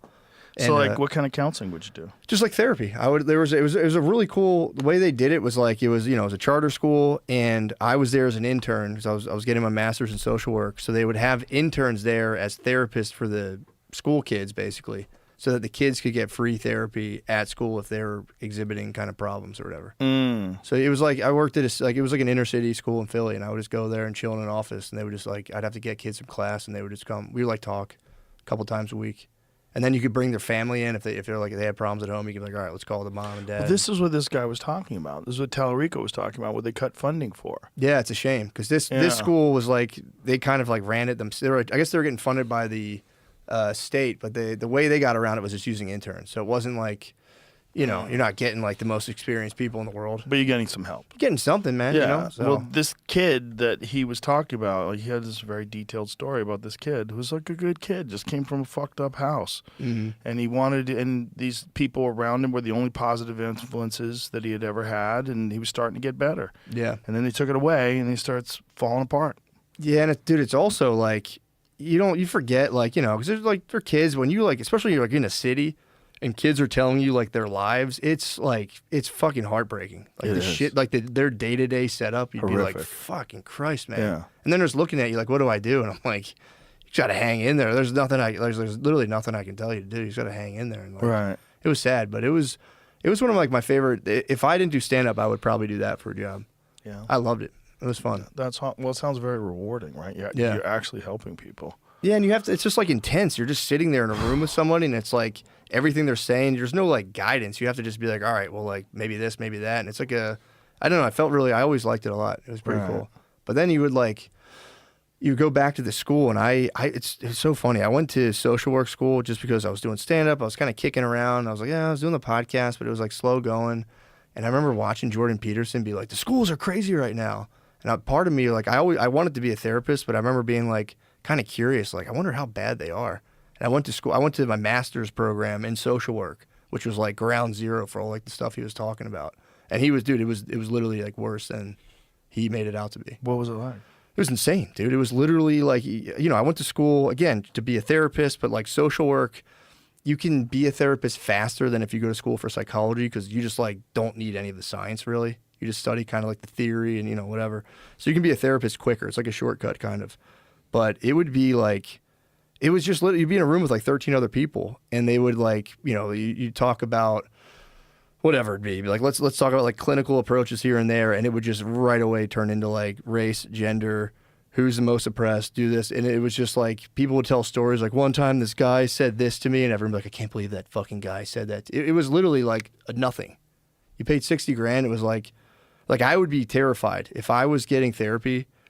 And again, it's like not everybody, but there's a lot of very people would cry in class. So you'd be like talking and like people would just start bursting out in tears like, I don't feel safe. It was insane. And I'm like, dude, you're going to be talking to people who are like homeless? How are you going to help them? Oh, my God. And it was all female. It was mostly female dominated. It was like me and 3 or 4 other guys. And then like people would come in because you'd bring your case files in and be like, here's something I'm dealing with. Let me get some, you know, what do you think about this? I remember this guy was dealing with this like Vietnam vet who like, you know, had like lived in Philly his whole life. And he was like, I was just shocked the way he talked about women. And it's like, bro, you're dirty macking your client, dude, for these chicks. I'm like, come on, man. It was just kind of weird. It was like, dude, you know, he's a fucking 70-year-old dude. He's lived in Philly his whole life. He probably stabbed Charlie in a tunnel somewhere. Yeah, and he was just very crude about women. It's like, come on, man. Of course this guy is. Yeah. Don't throw him under the fucking bus. You're supposed to be helping. That was my whole point. It was like, if you're doing therapy with people, it's like, you know, life is just so hard and so complex. And if you're going to be like, this doesn't sit with my party politics, I was like, you guys got to drop the political shit, man, and just like meet these people where they're at. Well, there's so many guys out there that just want brownie points. That's what and dude, Yeah. he's exactly what it was. I was like, dude, I know what you're doing right now. You're dirty macking this guy. So you can be like, personally, I was offended. I'm like, dude. Those I was- guys are the worst. Oh, I couldn't stand it at all. These guys are the worst. But then they tried to kick me out of the school. For what? Because when Shane got in trouble for SNL, my name popped up in the byline because they had no clue. It was like a double life. I would go to social work school, because I just took out loans. I'm like, we'll just see what, you know, if the podcast works, I'll just pay off the loans. If it doesn't, I'll have a degree. And so it had been pretty contentious because my plan was like, dude, just go, keep it cool, don't say anything, and then, dude, you'd be in these classrooms and like I remember the one time. This lady, and they're all like young, they're right out of college. They'd come out and they'd be like, well, and I believe this was like unprompted. She was like, well, I would never personally call the cops on a black person ever. And I'm just sitting in the back of the room and I'm like, no one's going to say this is the craziest thing. And I'm like, what if he was beating a woman? And she was like, and like, it was just that non-fucking stop. And I couldn't help it. So I would start saying stuff. The room would go into chaos. So like I literally couldn't bite my tongue. And then eventually they found, once they already kind of had it out for me. And once that news came out about the podcast, they were like, we got him dead to rights. So then they like the student council, they didn't like me at all. They all kind of did a motion to get me kicked out. And so the teacher came, or like, you know, the dean or whatever, who actually was nice. I liked her a lot. She like, I had a meeting with her and she was like, yeah, these people feel unsafe, blah, blah, blah. So I had to do them. And it was like unsafe, or they just don't, you know, they don't like what they're hearing. But like I had a meeting with like the board basically. Would you ever like fantasize about getting like defending yourself in court? Yeah. I got to do that. And I got to have like we got to like debate about whether or not I actually violated the code of ethics. And it was like kind of this gray area. So it was awesome. I recorded it on my phone. Wow. It's like an hour long. I never listened to it again, but it was like, because I was like, just in case they jam me up. The lady was like, you know, like, what would you do if we kicked you out? And I was like, dude, like, I'll make the most of that for sure. Like, I wouldn't want to do it, but I would just sue you guys, man. Like, you can't kick me out. I'm already like invested. Blah, blah, blah. And then COVID happened, so like they were just hushed it all. I just got to finish online class. But yeah, they tried to give me the boot, and I remember the day. Wow. Did they have a specific thing that they were upset about? Or was it your association with Shane? It was just that clip, that Chinatown clip came out. Oh, wow. And they just saw us like, I'm sure they like looked into other stuff, but they were like, he's making this place unsafe. We're not safe here. And I was like, shut up. Yeah, podcasters and academia. It was. Academia, that does not go together. Also, dude, like I thought like having a master's, I was going to be around geniuses. It's like, they're not that smart. You go to a place with masters and PhDs, half of them don't even like read anything. You talk about a book, they're like, I never heard of that. And then they'd show you like Netflix. You're like, bro, I'm paying $60,000 for this. You're hitting me with a Netflix doc? It's like, this is $8 a month. They were showing you Netflix docs in class? Yeah, we watched a Netflix doc. One of the classes, we watched like the 13th Amendment. And I was like, I saw this already.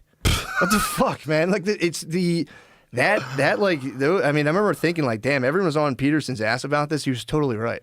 Liberal arts colleges were like, I couldn't have thought of a bigger waste of money in terms of like bang for buck and like, what did I actually learn?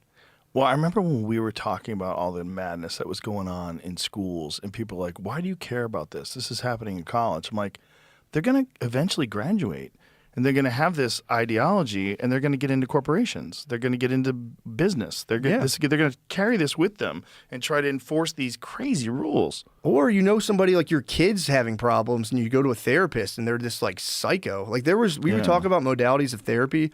One of them, someone floated, and the teacher was like, oh yeah, for sure. Was called like, I don't know what it was called. It was like activism therapy, where you get people politically active in order to like motivate them and enrich their lives. And I was like, you can't do that. You can't take like a confused, existentially adrift person and be like, this is what you need to do. Go Get politically active? I swear to God, dude, there was like really creepy stuff going on there. And it was all just like complete groupthink. You couldn't, like, if you said anything outside of like what was acceptable, you would just get punished. The teachers would kind of even like, some of them would try to like scold you or be like, yeah, okay, dude. And it's like, it's a lot. I could see it why it would just break people, because I would like, my heart would be beating. I don't really like conflict like that. Yeah. But it was also like, dude, some of the stuff you're like, I can't not say anything. This is insane, dude. Do you ever talk about this on stage? No, I've never really talked about being in social work. Oh my God. It's like, there's gold in them thar hills. It was fun. At that time of the podcast, I would leave school. And I'd come back to the podcast, like, bro, you won't believe what the fuck these people are saying. Like, did you say it on the podcast? Oh, that's awesome. It just seems like it's a great gold mine for stand-up. Yeah. Like, because you have a very unique experience.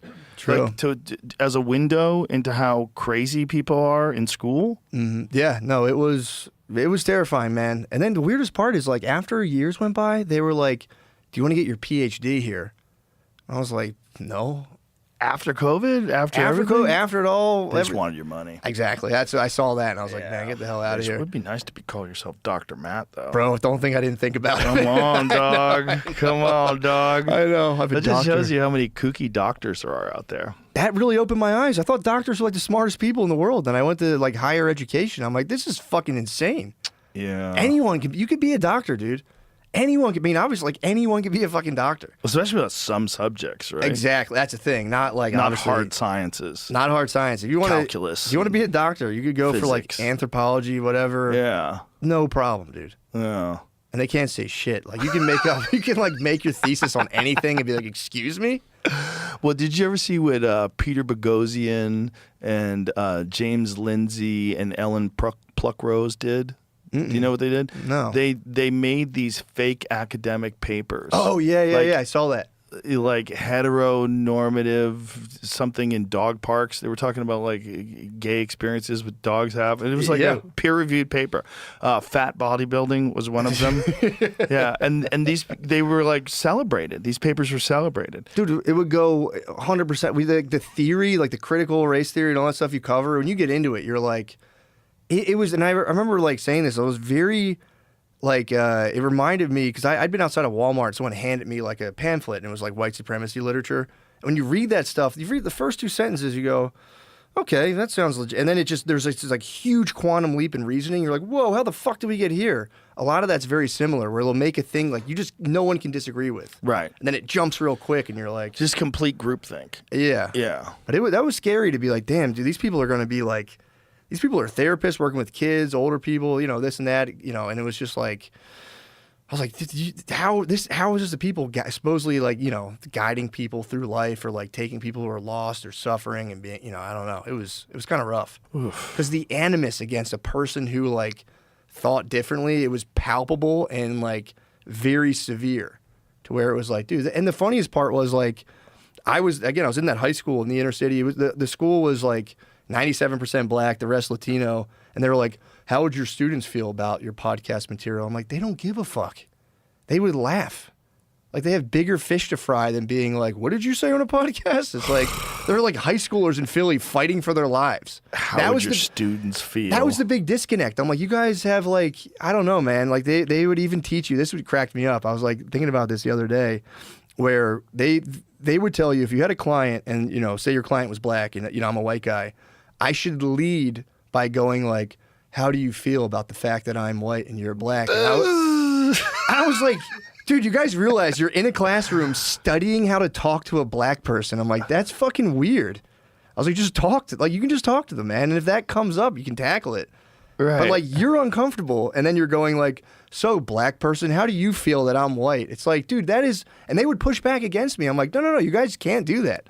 That's crazy. Well, you were actually applying it in the real world. They were just they were just hanging out in these circle jerks. Exactly. And a lot of them would be like, I'm social justice, blah, blah, blah. And be like, all right, where's your field placement? That was like your, that was like your internship. And they're like, oh, I'm out in like the main line's like a really nice area in Philly. It's like, I'm doing like a high school on the main line. It's like, okay, dude, it's like, it's like, take that act somewhere else. And it's like those kids don't want to hear any of this shit, like, at all. And I would like you to talk to them. Like, if race comes up, I would talk to them. But like, that would have been so crazy to take a black 8th grader and being like, I'm white. How do you feel about that? That would be so creepy and weird. Isn't it crazy that they think you're obligated to bring that up? You have an obligation to discuss it? Also, it's like, they fucking know. They can see me. I'm clearly white. They know I'm white. And it's like, exactly. It's like, and if you talk, and then you can like bring it up because it's a thing, but it's like leading with that, I'd always be like, the least of their problems. Exactly. They're just probably happy someone takes an interest in them and is kind to them. Dude, and that was a big thing too, of like, because you get them out of class, and a lot of them, they'd be like, I'm fucking talking to this guy. So like, whatever. And I would just chill and be like, you can just do your homework. And then you just start helping them with their homework. Like, what are you doing? And, and then you eventually build rapport. But it was just like, I'm like, these are the teachers telling you this. And you're like, fuck, dude, you guys are guiding people into this? It was, dude, I walked away from that being like, God damn. Well, there's a lot of people that think that, like, a lot of psychology and a lot of therapy is just complete horseshit.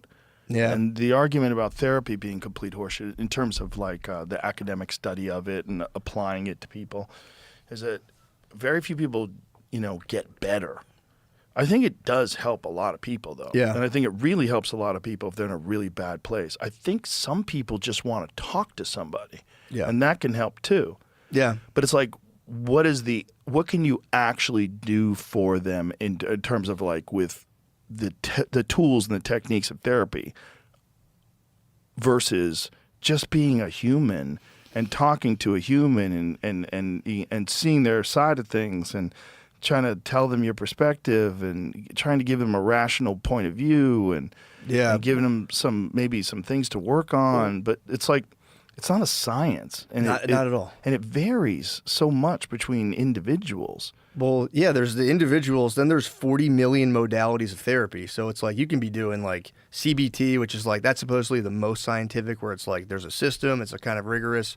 You can have like Jungian stuff where you're like, let's draw like a mandala based on your dreams. Or you can just be like, let me just be nice to this person who's never had anyone be nice to them. Right. And then let them kind of open up and like, yeah, I think they did a study one time where they took, they let people who weren't trained therapists be therapists, and they didn't find a giant difference in terms of like who was getting what result. But then it is a skill though. That's the other thing. Like it's a skill. It's a hard job. Yeah. But I think you're totally right. Where it's like it all depends on the person. Are they in touch with what's fucked the therapist? Do they know about like what's fucked up with them? And like Right. because you can like I don't know, man. It's such a crapshoot, and it's like I think it can be beneficial. I think like being stuck in it your whole life, I don't know about that, because it just becomes a thing where you start performing and you're like, well, fuck, let me. Well, a lot of people feel like you have to be in therapy, and everybody should be in therapy. Like, Yeah, I don't know. Like I remember I didn't do it ever, and then when I went to school for therapy, they're like, you gotta go to therapy so that like you can know what it's like and blah blah blah. It's like fair enough, and I genuinely walked in there being like, I'm about to blow this lady's mind. She's gonna be like, I've never met a guy so put together. And then like I went in there and she kind of picked me apart, and I was like, fuck, I'm kind of fucked up. I didn't know that. that's funny. But I for real was like, this lady's about to be like, bro, let me just tell you about my life. I like for real had you so thought much. that you were going to be the therapist for her. I thought I was the chosen one.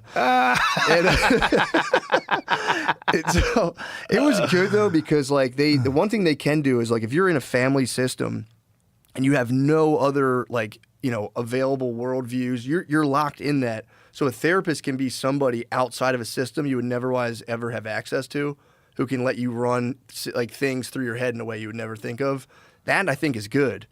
But then it's like, at a certain point, it's like, I feel like you should get in, get out. Kind of like, all right, here's some things. It's like, there's like acceptance commitment therapy. That's good. It's like, they teach you how to be like mindful, how to like monitor your thoughts without having them like completely attack. There are like skills you can learn. Yeah. But it's like, dude, fucking, and the money of it's crazy. Like, that's the other thing. Like, it's so expensive. Right. And does insurance pay for it for most people? How does Depends. It'll cover it for some. You have to get a therapist in that network, and then they have to diagnose you. If insurance wants to, if you want your insurance to cover you, that therapist has to diagnose you with a mental disorder or some sort of mental thing. Do they have to prescribe something for you? They don't. I don't think they have to prescribe. No. But it's like, interesting. They have to just give you your bipolar adjustment disorder is the one where it's like. But with psychiatrists, like, I wonder how many of them are just like incentivized to put you on something. Probably a ton. They're just like doctors. Right. So, and then some of them just swear by it. They're like, just take this, take that, take this. Yeah, I have a friend who went to a psychiatrist, and he said that like immediately, like first meeting, this guy's trying to put him on antidepressants. Yeah. And he's like, well, I don't think I need that. Like, Yeah. I'm not that fucked up. I'm just not happy. Yeah. I'm and sad. It's also, first meeting's crazy Yeah. because it's like, let's see what your life's about. Be like, No, nah, he's like, let's get you on this, and it'll make you feel better. Yeah. And then we'll work from there. Like, well, some of those guys are like ruthless materialists where you're like, yeah, your brain's just fucked up, dude. Who cares? Because that, like, did you ever see the Sapolsky guy? yeah, Robert Just- Sapolsky. Yeah, I think he's great. I loved his Yeah. lectures. But his last book, and again, this was like from him promoting it. I didn't read it, but his argument was like, yeah, we just all have different brains. And if you're like, if you're like a fucking home invader or a burglar, it's just your genes suck. And like, we shouldn't ever punish anybody. We should just kind of like keep people aside and just rehabilitate. Basically saying like, you have no choice over what you do at all. Free will is a complete illusion. Yeah, it's the determinism argument. Yeah. Yeah, I don't know about that argument. I mean, obviously free will is real, but obviously you are affected by your genes, your life circumstances, your past behavior, all the experiences that you've had. There's a lot of factors. To say that will doesn't mean anything, well then why is inspiration so important? Yeah. Why do people love inspiration? Why do people love like a good pep talk? Why do people love like a good motivational video that gets you out of the house? Like obviously there's will involved. Yeah. And will is the thing that turns you into a jelly roll at 500 pounds to jelly roll at 200 pounds. Like that's what will does. Yeah. Like that's a real thing, man. It's not a fake thing. This idea of free will. It's no determinism that led Jelly Roll to decide to start walking. It was hardcore will. Yeah. No, I agree. I don't. That argument always bothers. I like Sapolsky. I liked a lot of his stuff. That argument just bothers me because it's like, okay, you're taking the idea of will and just switching it with like this nebulous, like what? There's like a isotope in your brain that is on, it gets switched on, and then you're able. It's just to me, it's such a just a weird point to kind of like try to push across. Where like there's no free will, it's just your gene activates, and then you do the thing, and it's like, I guess, man. But then you can like change your genes apparently by like acting a certain way. So it's like, you know, I just never liked that stuff, man. It's a weird argument, but there's validity to both perspectives. There's validity to the perspective that free will is a real thing, but also determinism is a giant factor in how many people live their lives the way they live them. Yeah. There's like, especially if you're in a shit circumstance, you're in a terrible gang-ridden community, you get beaten in your house, your mom's on crack, there's chaos everywhere. The idea that you're going to come out of this writing vegan poetry is insane. It's true. It's insane. No, that's true, and that's insane. You're a product of your environment, at least to a certain extent. And usually, someone finds something that they love that gives them an outlet, and then they get out of there. Or the problem with the determinism stuff for me is like, because I do get that. It's like, you know, yeah, if you have a horrible upbringing and you do you kill people, it is like, yeah, I get it. Like if that had been me, maybe I can do that.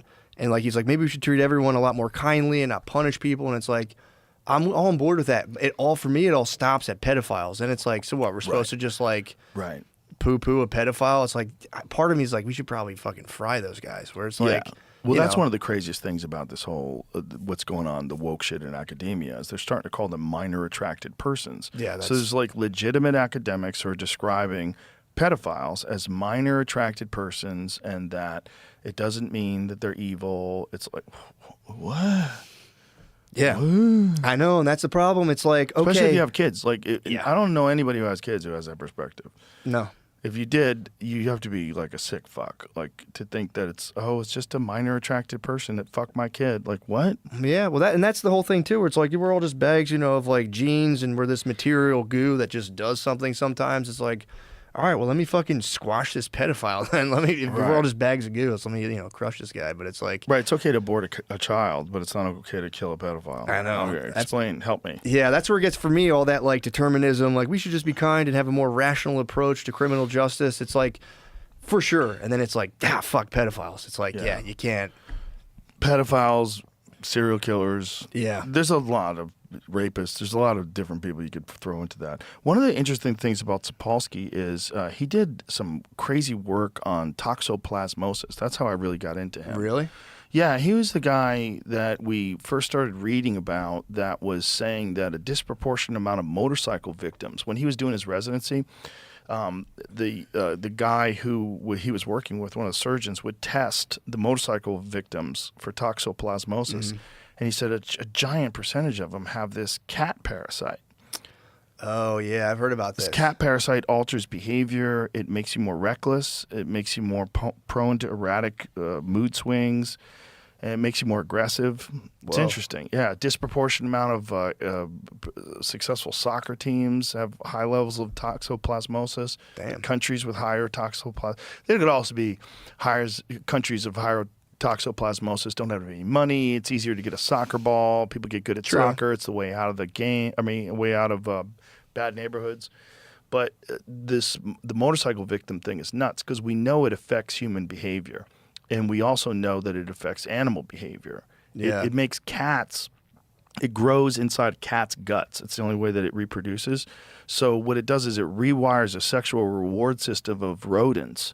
And like mice and rats get turned on by the smell of cat piss. So they go to seek out cat piss with like a boner, like literally. And they lose all their fear of cats so that the cats devour them. And so when the cats devour them, then that parasite is now inside the cat's gut, which is where it reproduces. So that's why they tell pregnant women you should never touch cat litter.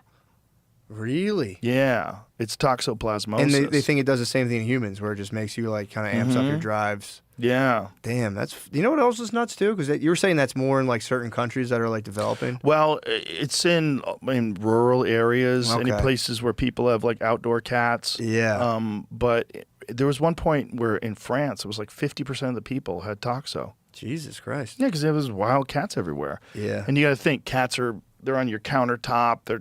Their fucking shit is on their paws. Dude, I don't. That's the one thing. Like, I have dogs. Cats are fine. If I see a cat, I'll pet it. But like when I see people's cats on their countertop, and I don't get squeamish easily, I'm just kind of like, ew, dude. It is like, gross. It's kind of gross. Well, they shit in a box. Yeah. They paw around in that box of shit and piss, and then they hop on your couch Yeah. with shit and piss on their paws. Yeah. Dogs go outside. They take a shit. They come inside. They're good. Yeah. As long as your dog doesn't rub his asshole on your dinner plates, you're probably okay. But I've had cats that like walk on your plates. They don't give a shit. They'll take a seat on your plate. Yeah. Like. And you're like, I have to get a new plate now. You fuck. What are you doing? Get off of that. And they're funny, but every time I see them like get out of the litter box and walk across people's countertops, I'm like, dude, It's funny. I've always had them though. I don't have them now because my kids are allergic. But Yeah. when I was younger, I had them, and they are fun. I like them. They're fun pets. They're cute. They come over you and purr. yeah. But it is weird that you have a box of shit in your house, and there's a lot of people like they're lazy, and you go over their house, they have a cat, they're not cleaning that litter box enough, Yep. and as soon as you walk in, the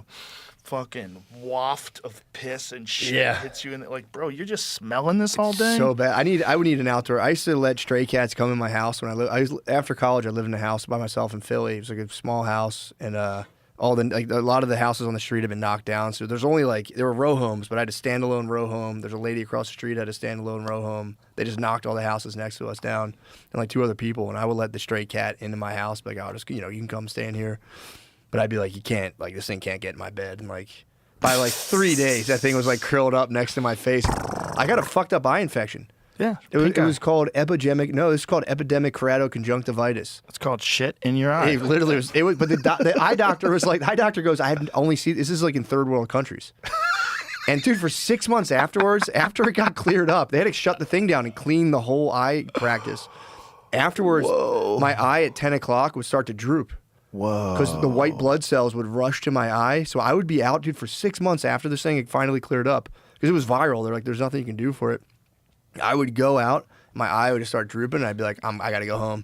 I got to go home. That's your alarm. I would feel like I had This is what fucking. you said? Yes, I feel like I had fucking sand in my eye. Highly contagious, severe eye infection caused by adenovirus, typically types A, 1937, cause rapid onset of red, painful, watery eyes, often with light sensitivity, blurred vision, and swollen eyelids.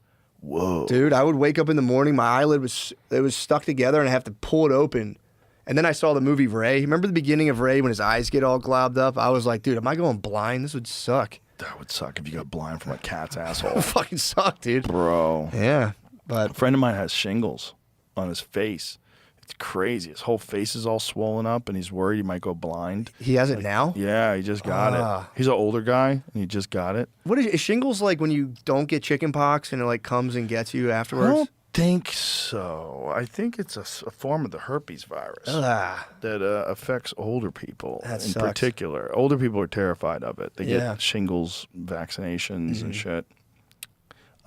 Is that what it is? I thought chickenpox was herpes too. Oh, really? I always heard that if you don't get chicken pox as a kid, you might get That's shingles true. as an adult. 'Cause my Cool. uncle got Oh. shingles, and he said Oh. it sucked. Known as herpes zoster, a viral infection that causes a painful rash. It stems from the reactivation of the varicella zoster virus, the same one responsible for chickenpox, which lies dormant in nerve tissues after the initial infection. So after you get the infection, then you can get shingles. Oh no. After chickenpox resolves, the virus remains inactive in the body's nerve cells. Factors like aging, weakened immunity, or stress can trigger reactivation, leading to shingles. Most commonly in adults over 50, yeah. Yeah, my friend is like in his 60s. That sucks, dude. Yeah, that's rough. Ugh. A lot of older people are scared of shingles. Yeah, I mean, my uncle got it, and he was. Is miserable. the shingles vaccine effective? Does it prevent shingles? Is that one of the legit ones? This says vaccines like Shingrix reduce risk significantly. Antiviral drugs shorten outbreaks if started early. Oh, you got to get on it right when you see the first bump.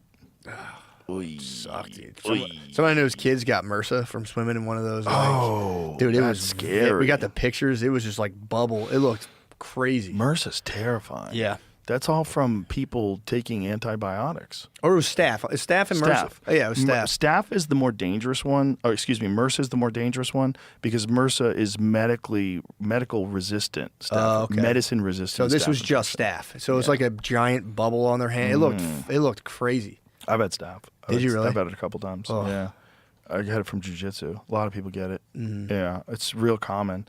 Like a lot of people get it and they don't even realize they have it until it's too late. Like Ari had it and he didn't even know he had it. We were playing pool once and he was limping. He was walking around. I go, "Why are you limping?" And he goes, "Oh, I got a spider bite." And he was doing jiu-jitsu. I bought him a year of jiu-jitsu for Christmas. Yeah. I forced him to celebrate Christmas. I didn't say it's Hanukkah. I got him a Christmas present. But I go, "Let me see." And he rolls his pants up. And I see this bubble on his knee with like a pus center of it. And I go, "We're going to the hospital right now." He goes, "Are you serious?" And I unscrew my cue. I go, "You have to go to the hospital right now." I go, "Right now." I go, "That's staph infection." Oh. And he was like, "Why don't they fucking tell us about it? Why aren't there signs at the gym warning you about it?" I'm like, "That's a good point." Like you kind of have to hear about it from somebody. Yeah. I found out about it from my friend Tate. Shout out to Tate Fletcher, my homie. We were at the airport once. And I had shorts on, and I had just like my foot sitting up like this. He goes, "What's on your calf?" I had like little pimples on my calf. I'm like, "I don't know, nothing." And he goes, "Dude, I think that's staph." I'm like, "What?" I go, "These are like little zits. You think that's sucks. staph?" And he goes, "Yeah, you should go get that checked out." And I went to the doctor, and he said, "Yeah, that looks like staph." He goes, "I'm going to put you on antibiotics right away, and we're just going to swab it and send it in, but I don't want to wait." And I got on it right away, and so I killed it quick. But I remember the antibiotics. Dude, you feel so weird when you're on Yeah. them. Like, you're just like so tired. I hate taking them, man. Some guys fight on them. I know guys that have got staph infections in the UFC, fought off the staph infection with antibiotics, and then fought on the antibiotics, which is Jesus. crazy. Yeah, that's I don't know how insane. you'd have any endurance. No, I don't. I always feel weird. I also like they mess my stomach up so bad. Oh, yeah. When I'm gonna end up, my stomach's just fried. every Well, time my I'm- friend Gordon Ryan, that's his belt up there. He's the greatest jiu-jitsu grappler of all time. He has to retire because he got staph so many times that he was taking antibiotics so often that it fucking nuked his gut bacteria. Ah, fuck. And like he can't hold food down. He throws up all the time. sucks. Yeah, it's crazy. He's been dealing with it for years. And he just Yeah. announced on Instagram really recently that he has to retire. Dude, I got He can't train. that fucking blows. And he's the greatest of all time. And he's done. And he's 30. Yeah. That He's sucks. like unanimously regarded as the greatest grappler of all time. and that's it. Yeah. He's gone like 10 years undefeated, beating the best fighters in the world. Can Like he take everybody. like time off? Can he just take like I 5 don't know. years He's off? trying. He's done that. He hasn't competed in a couple of years. He can't do it. He can't train. That sucks. It's like it keeps coming back. Dude, I had eczema one time, and it came up on it was like on my legs, and it was on my dick, and I thought it was ringworm because it was like a perfect circle. So I go to the whatever urgent care, and I'm like, yeah, I got fucking ringworm, and they're like, that's weird, usually doesn't get on there, but they're like, just put fucking Lotrimin, or I think what Lamisil? like Lotrimin, that Yeah. shit. So I put Lotrimin on my dick, and it just dried, like the whole thing. It was like, it was disgusting. So then I had to go back to another urgent care, and it would have been like the second or third time. I had to show like a fucking shriveled, flaccid, like chapped red penis. And I showed this one nurse who goes like, I don't know, calls in another nurse, and I'm like, fuck, all right. She comes in, I don't know what that is. They call in someone else. I'm like, oh, third nurse. Giant black guy comes in. I'm like, no, no. He's gonna laugh as soon as he leaves. Bro, he was probably, I can't believe. Yeah, it was bad. And then finally, I finally went to a dermatologist, and dude, you can look it up. The Center City Dermatology, run by just like a babe. Like, and it's on the website. Everyone knows this who's ever gone there. My friend, I was talking about it one time. My friend was like, bro, I know exactly what you're talking about. She comes in, checks it out, and she's like, dude, you had, that wasn't even ringworm. And then she gave me this cream, and it like cleared it right up. So I had to show like my like chapped, it was like a leprosy, bro. That's, Whoa. yeah, dude. She saw me at my worst, dude. Hilarious. So I had to show it to like 4 people. It was like a leprosy penis. And then eventually she was like, oh no, dude, it was like a corticosteroid. Cleared it right up. I know people that have had eczema that went on a carnivore diet and it went away. I can't have gluten. That's the thing. I've been allergic to gluten for a while, and if I kind of backslide on that, it's like I'll get little eczema flare-ups. A lot of people are allergic to it. And Yeah. a lot of people don't think it's actually the gluten. They think it's actually how they finish the crops with glyphosate. I've heard about that. Yeah. Yeah, Which they- kind of makes sense because, like, why are all these gluten intolerant? Nobody ever heard about those in the 70s? No. There was no one gluten intolerant. No, it was, dude, weird. The weird thing is my mom, she's always been a health person. She got this book because she had health problems, and like it might have been the 80s. My aunt was a nurse, gave her this book, and my mom self-diagnosed gluten allergy in like the 80s. And everyone's like, you're out of your fucking mind. Like nobody has this, blah, blah, blah. And yeah, and then like when I was in college, I was like, dude, like I feel like every time I swallow food, it feels stuck in my throat. I have like gas, I'm burping, my stomach's fucked up, I'm not sleeping. I was having like racing thoughts and shit. And she was like, oh, try not eating gluten for a while. Dude, it cleared it up. Like That's big time. It was crazy. insane. I wonder if that's the same with like gluten that you get in Europe where they're not then- using any glyphosate. No, that's what I heard. You can eat. Apparently, you can go eat it. You know, in Europe, and it's fine. I remember I took a test finally, and it was like, it was like one of those like internet blood test things, and I came up like allergic to, not even the gluten. It's like gliadin, which is like another protein inside of wheat. Which I don't know if it's that the same thing or what. But it was just like an allergy to it. I showed it to Shane. It was like it was moderate, and he goes, moderate. You're a pussy. Have a pizza. I was like, fuck. Why did I show you? Because he was always like, everyone's like, it's fake. It's in your head. You're full of shit. So I finally have proof. I'm like, what are you going to do about it now? He goes, moderate. Pussy. I'm like, fuck. It's man. one of the worst intolerances to have because the food is so delicious. Mm-hmm.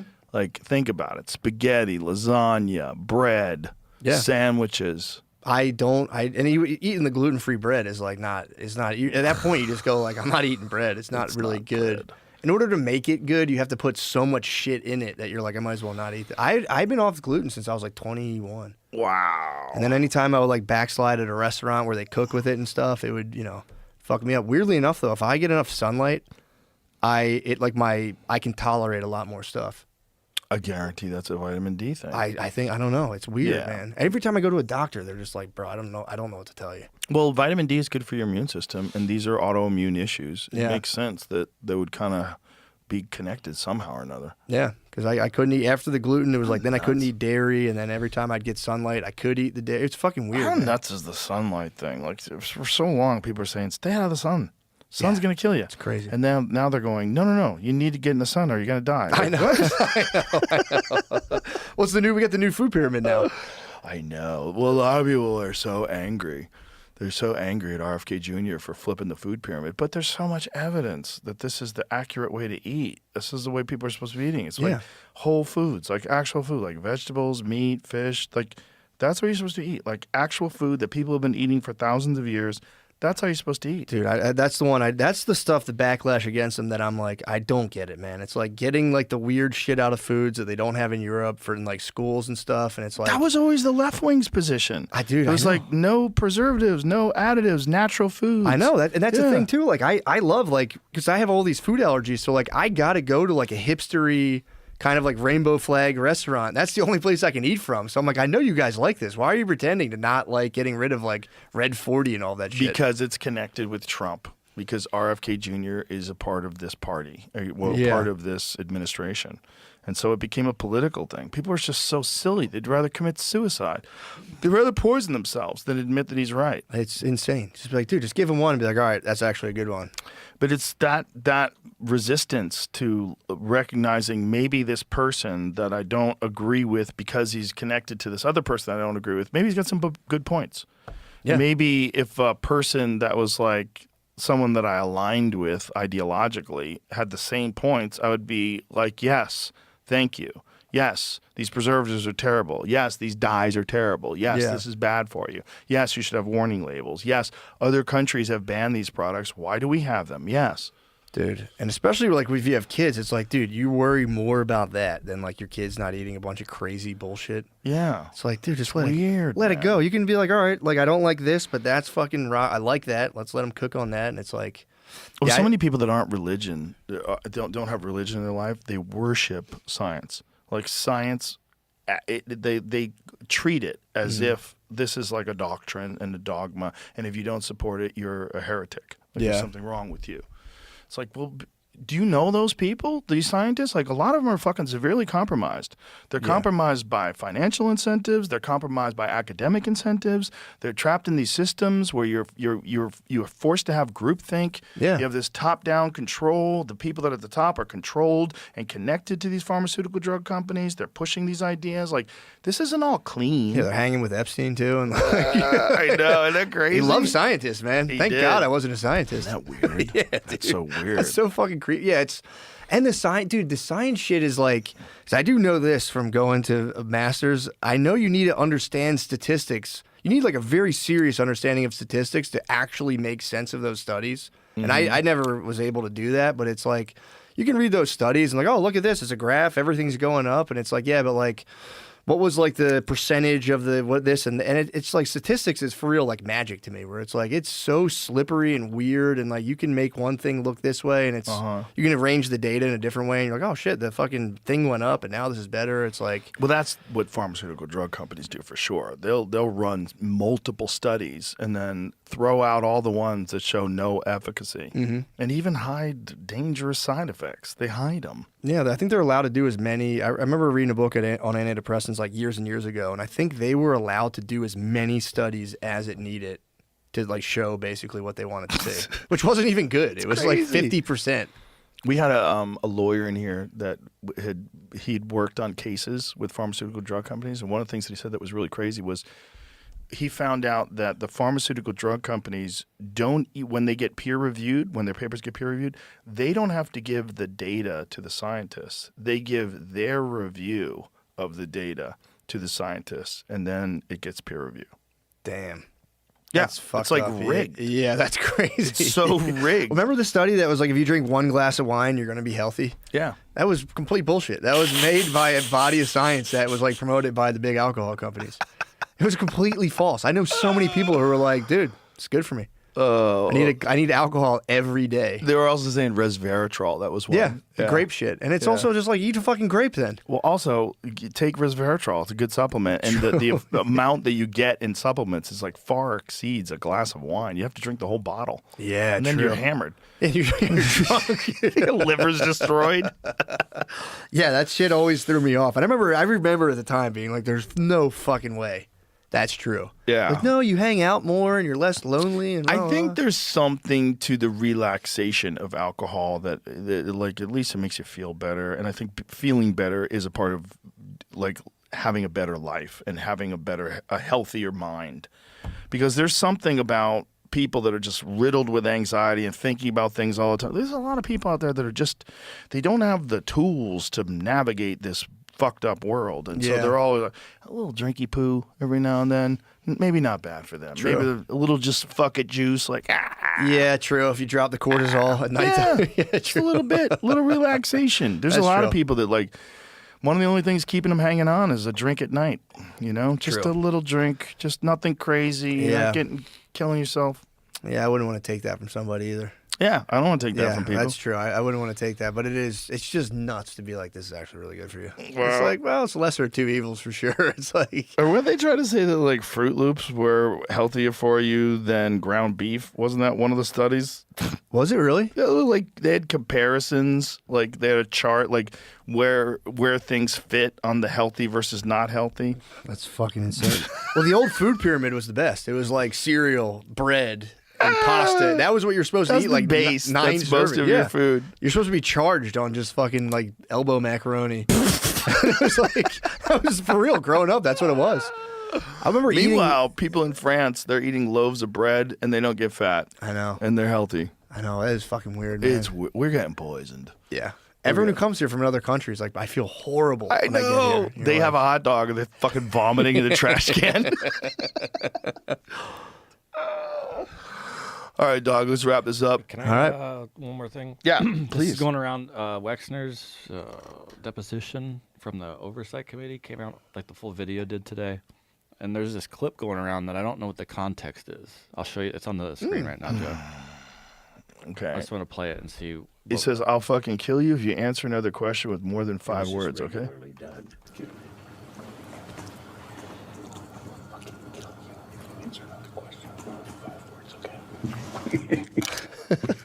Answer the Okay. He seems like he's joking. Seems like it, but He wants him to answer questions very short answers. I keep seeing people saying you're not allowed to be coached in a deposition. Oh, that makes sense. And I don't know if this is. I'll official fucking kill deposition you or if you answer another question with more than 5 words, okay? That's hilarious that he thought he could whisper that. That's crazy. That's so fucked up. But what is their relationship? Like, do they I fuck don't around know. like that? Yeah. I can't tell. It's really hard. It's hard tell. to say what that is. That almost was kind of charming. I'm like, that was kind of like sweet, actually, in some weird way. He's saying he Fucking doesn't- kill you, His dude. answers Shut in the this are fuck pretty up. tough already. I can see. He's like, I had no idea. They're like, you stealing money from me. ABC reported this 5 years ago. I was like, fucking crazy. That's news to me. He didn't know that Epstein was stealing money That's from what him? he's saying in some of these clips. Yeah. We'll see where this goes. Yeah, true. Well, If dude, nothing ever happens, people are going to lose all faith in everything. yeah. If nothing happens from all this, if Prince Andrew's the only one who goes down, and what if he just gets a slap on the wrist? He's completely going to get a slap on the wrist. He's not think going to so? like fucking maximum security. He's not going to like Oz. He's not going to be in there like doing burpees and shit. He's Why going to never- he's going to be in protective custody. I, mean, I he's never already thought out. he- He's only in jail for 11 hours. He's technically out now. Right, but he's going to be tried, right? Yeah, we'll see. Well, see, the thing is, like, I never thought he'd be arrested. I never thought that would True. happen. I thought, like, they'd strip him of his princeship or whatever it is. That's it. Banishing him to a... And then they kicked him out of the estate. I was like, whoa, things are getting serious. Yeah, I think they saw. I think they got to see the must. stuff, and they're They like, bro, what the must. fuck? They must. Yeah. Yeah. All right. Let's wrap this up. Well, Dude, thank it's you, been man. a lot of fun hanging Hell at the yeah. club. It's Yeah, been man. good times, dude. It's been awesome. It's down fun there. watching your act grow, too. It's really funny, man. Thank you, It's bro. really great. And you're where this weekend? Is there any tickets Salt available? Lake City, and Boise, Idaho. So Go get some tickets, folks.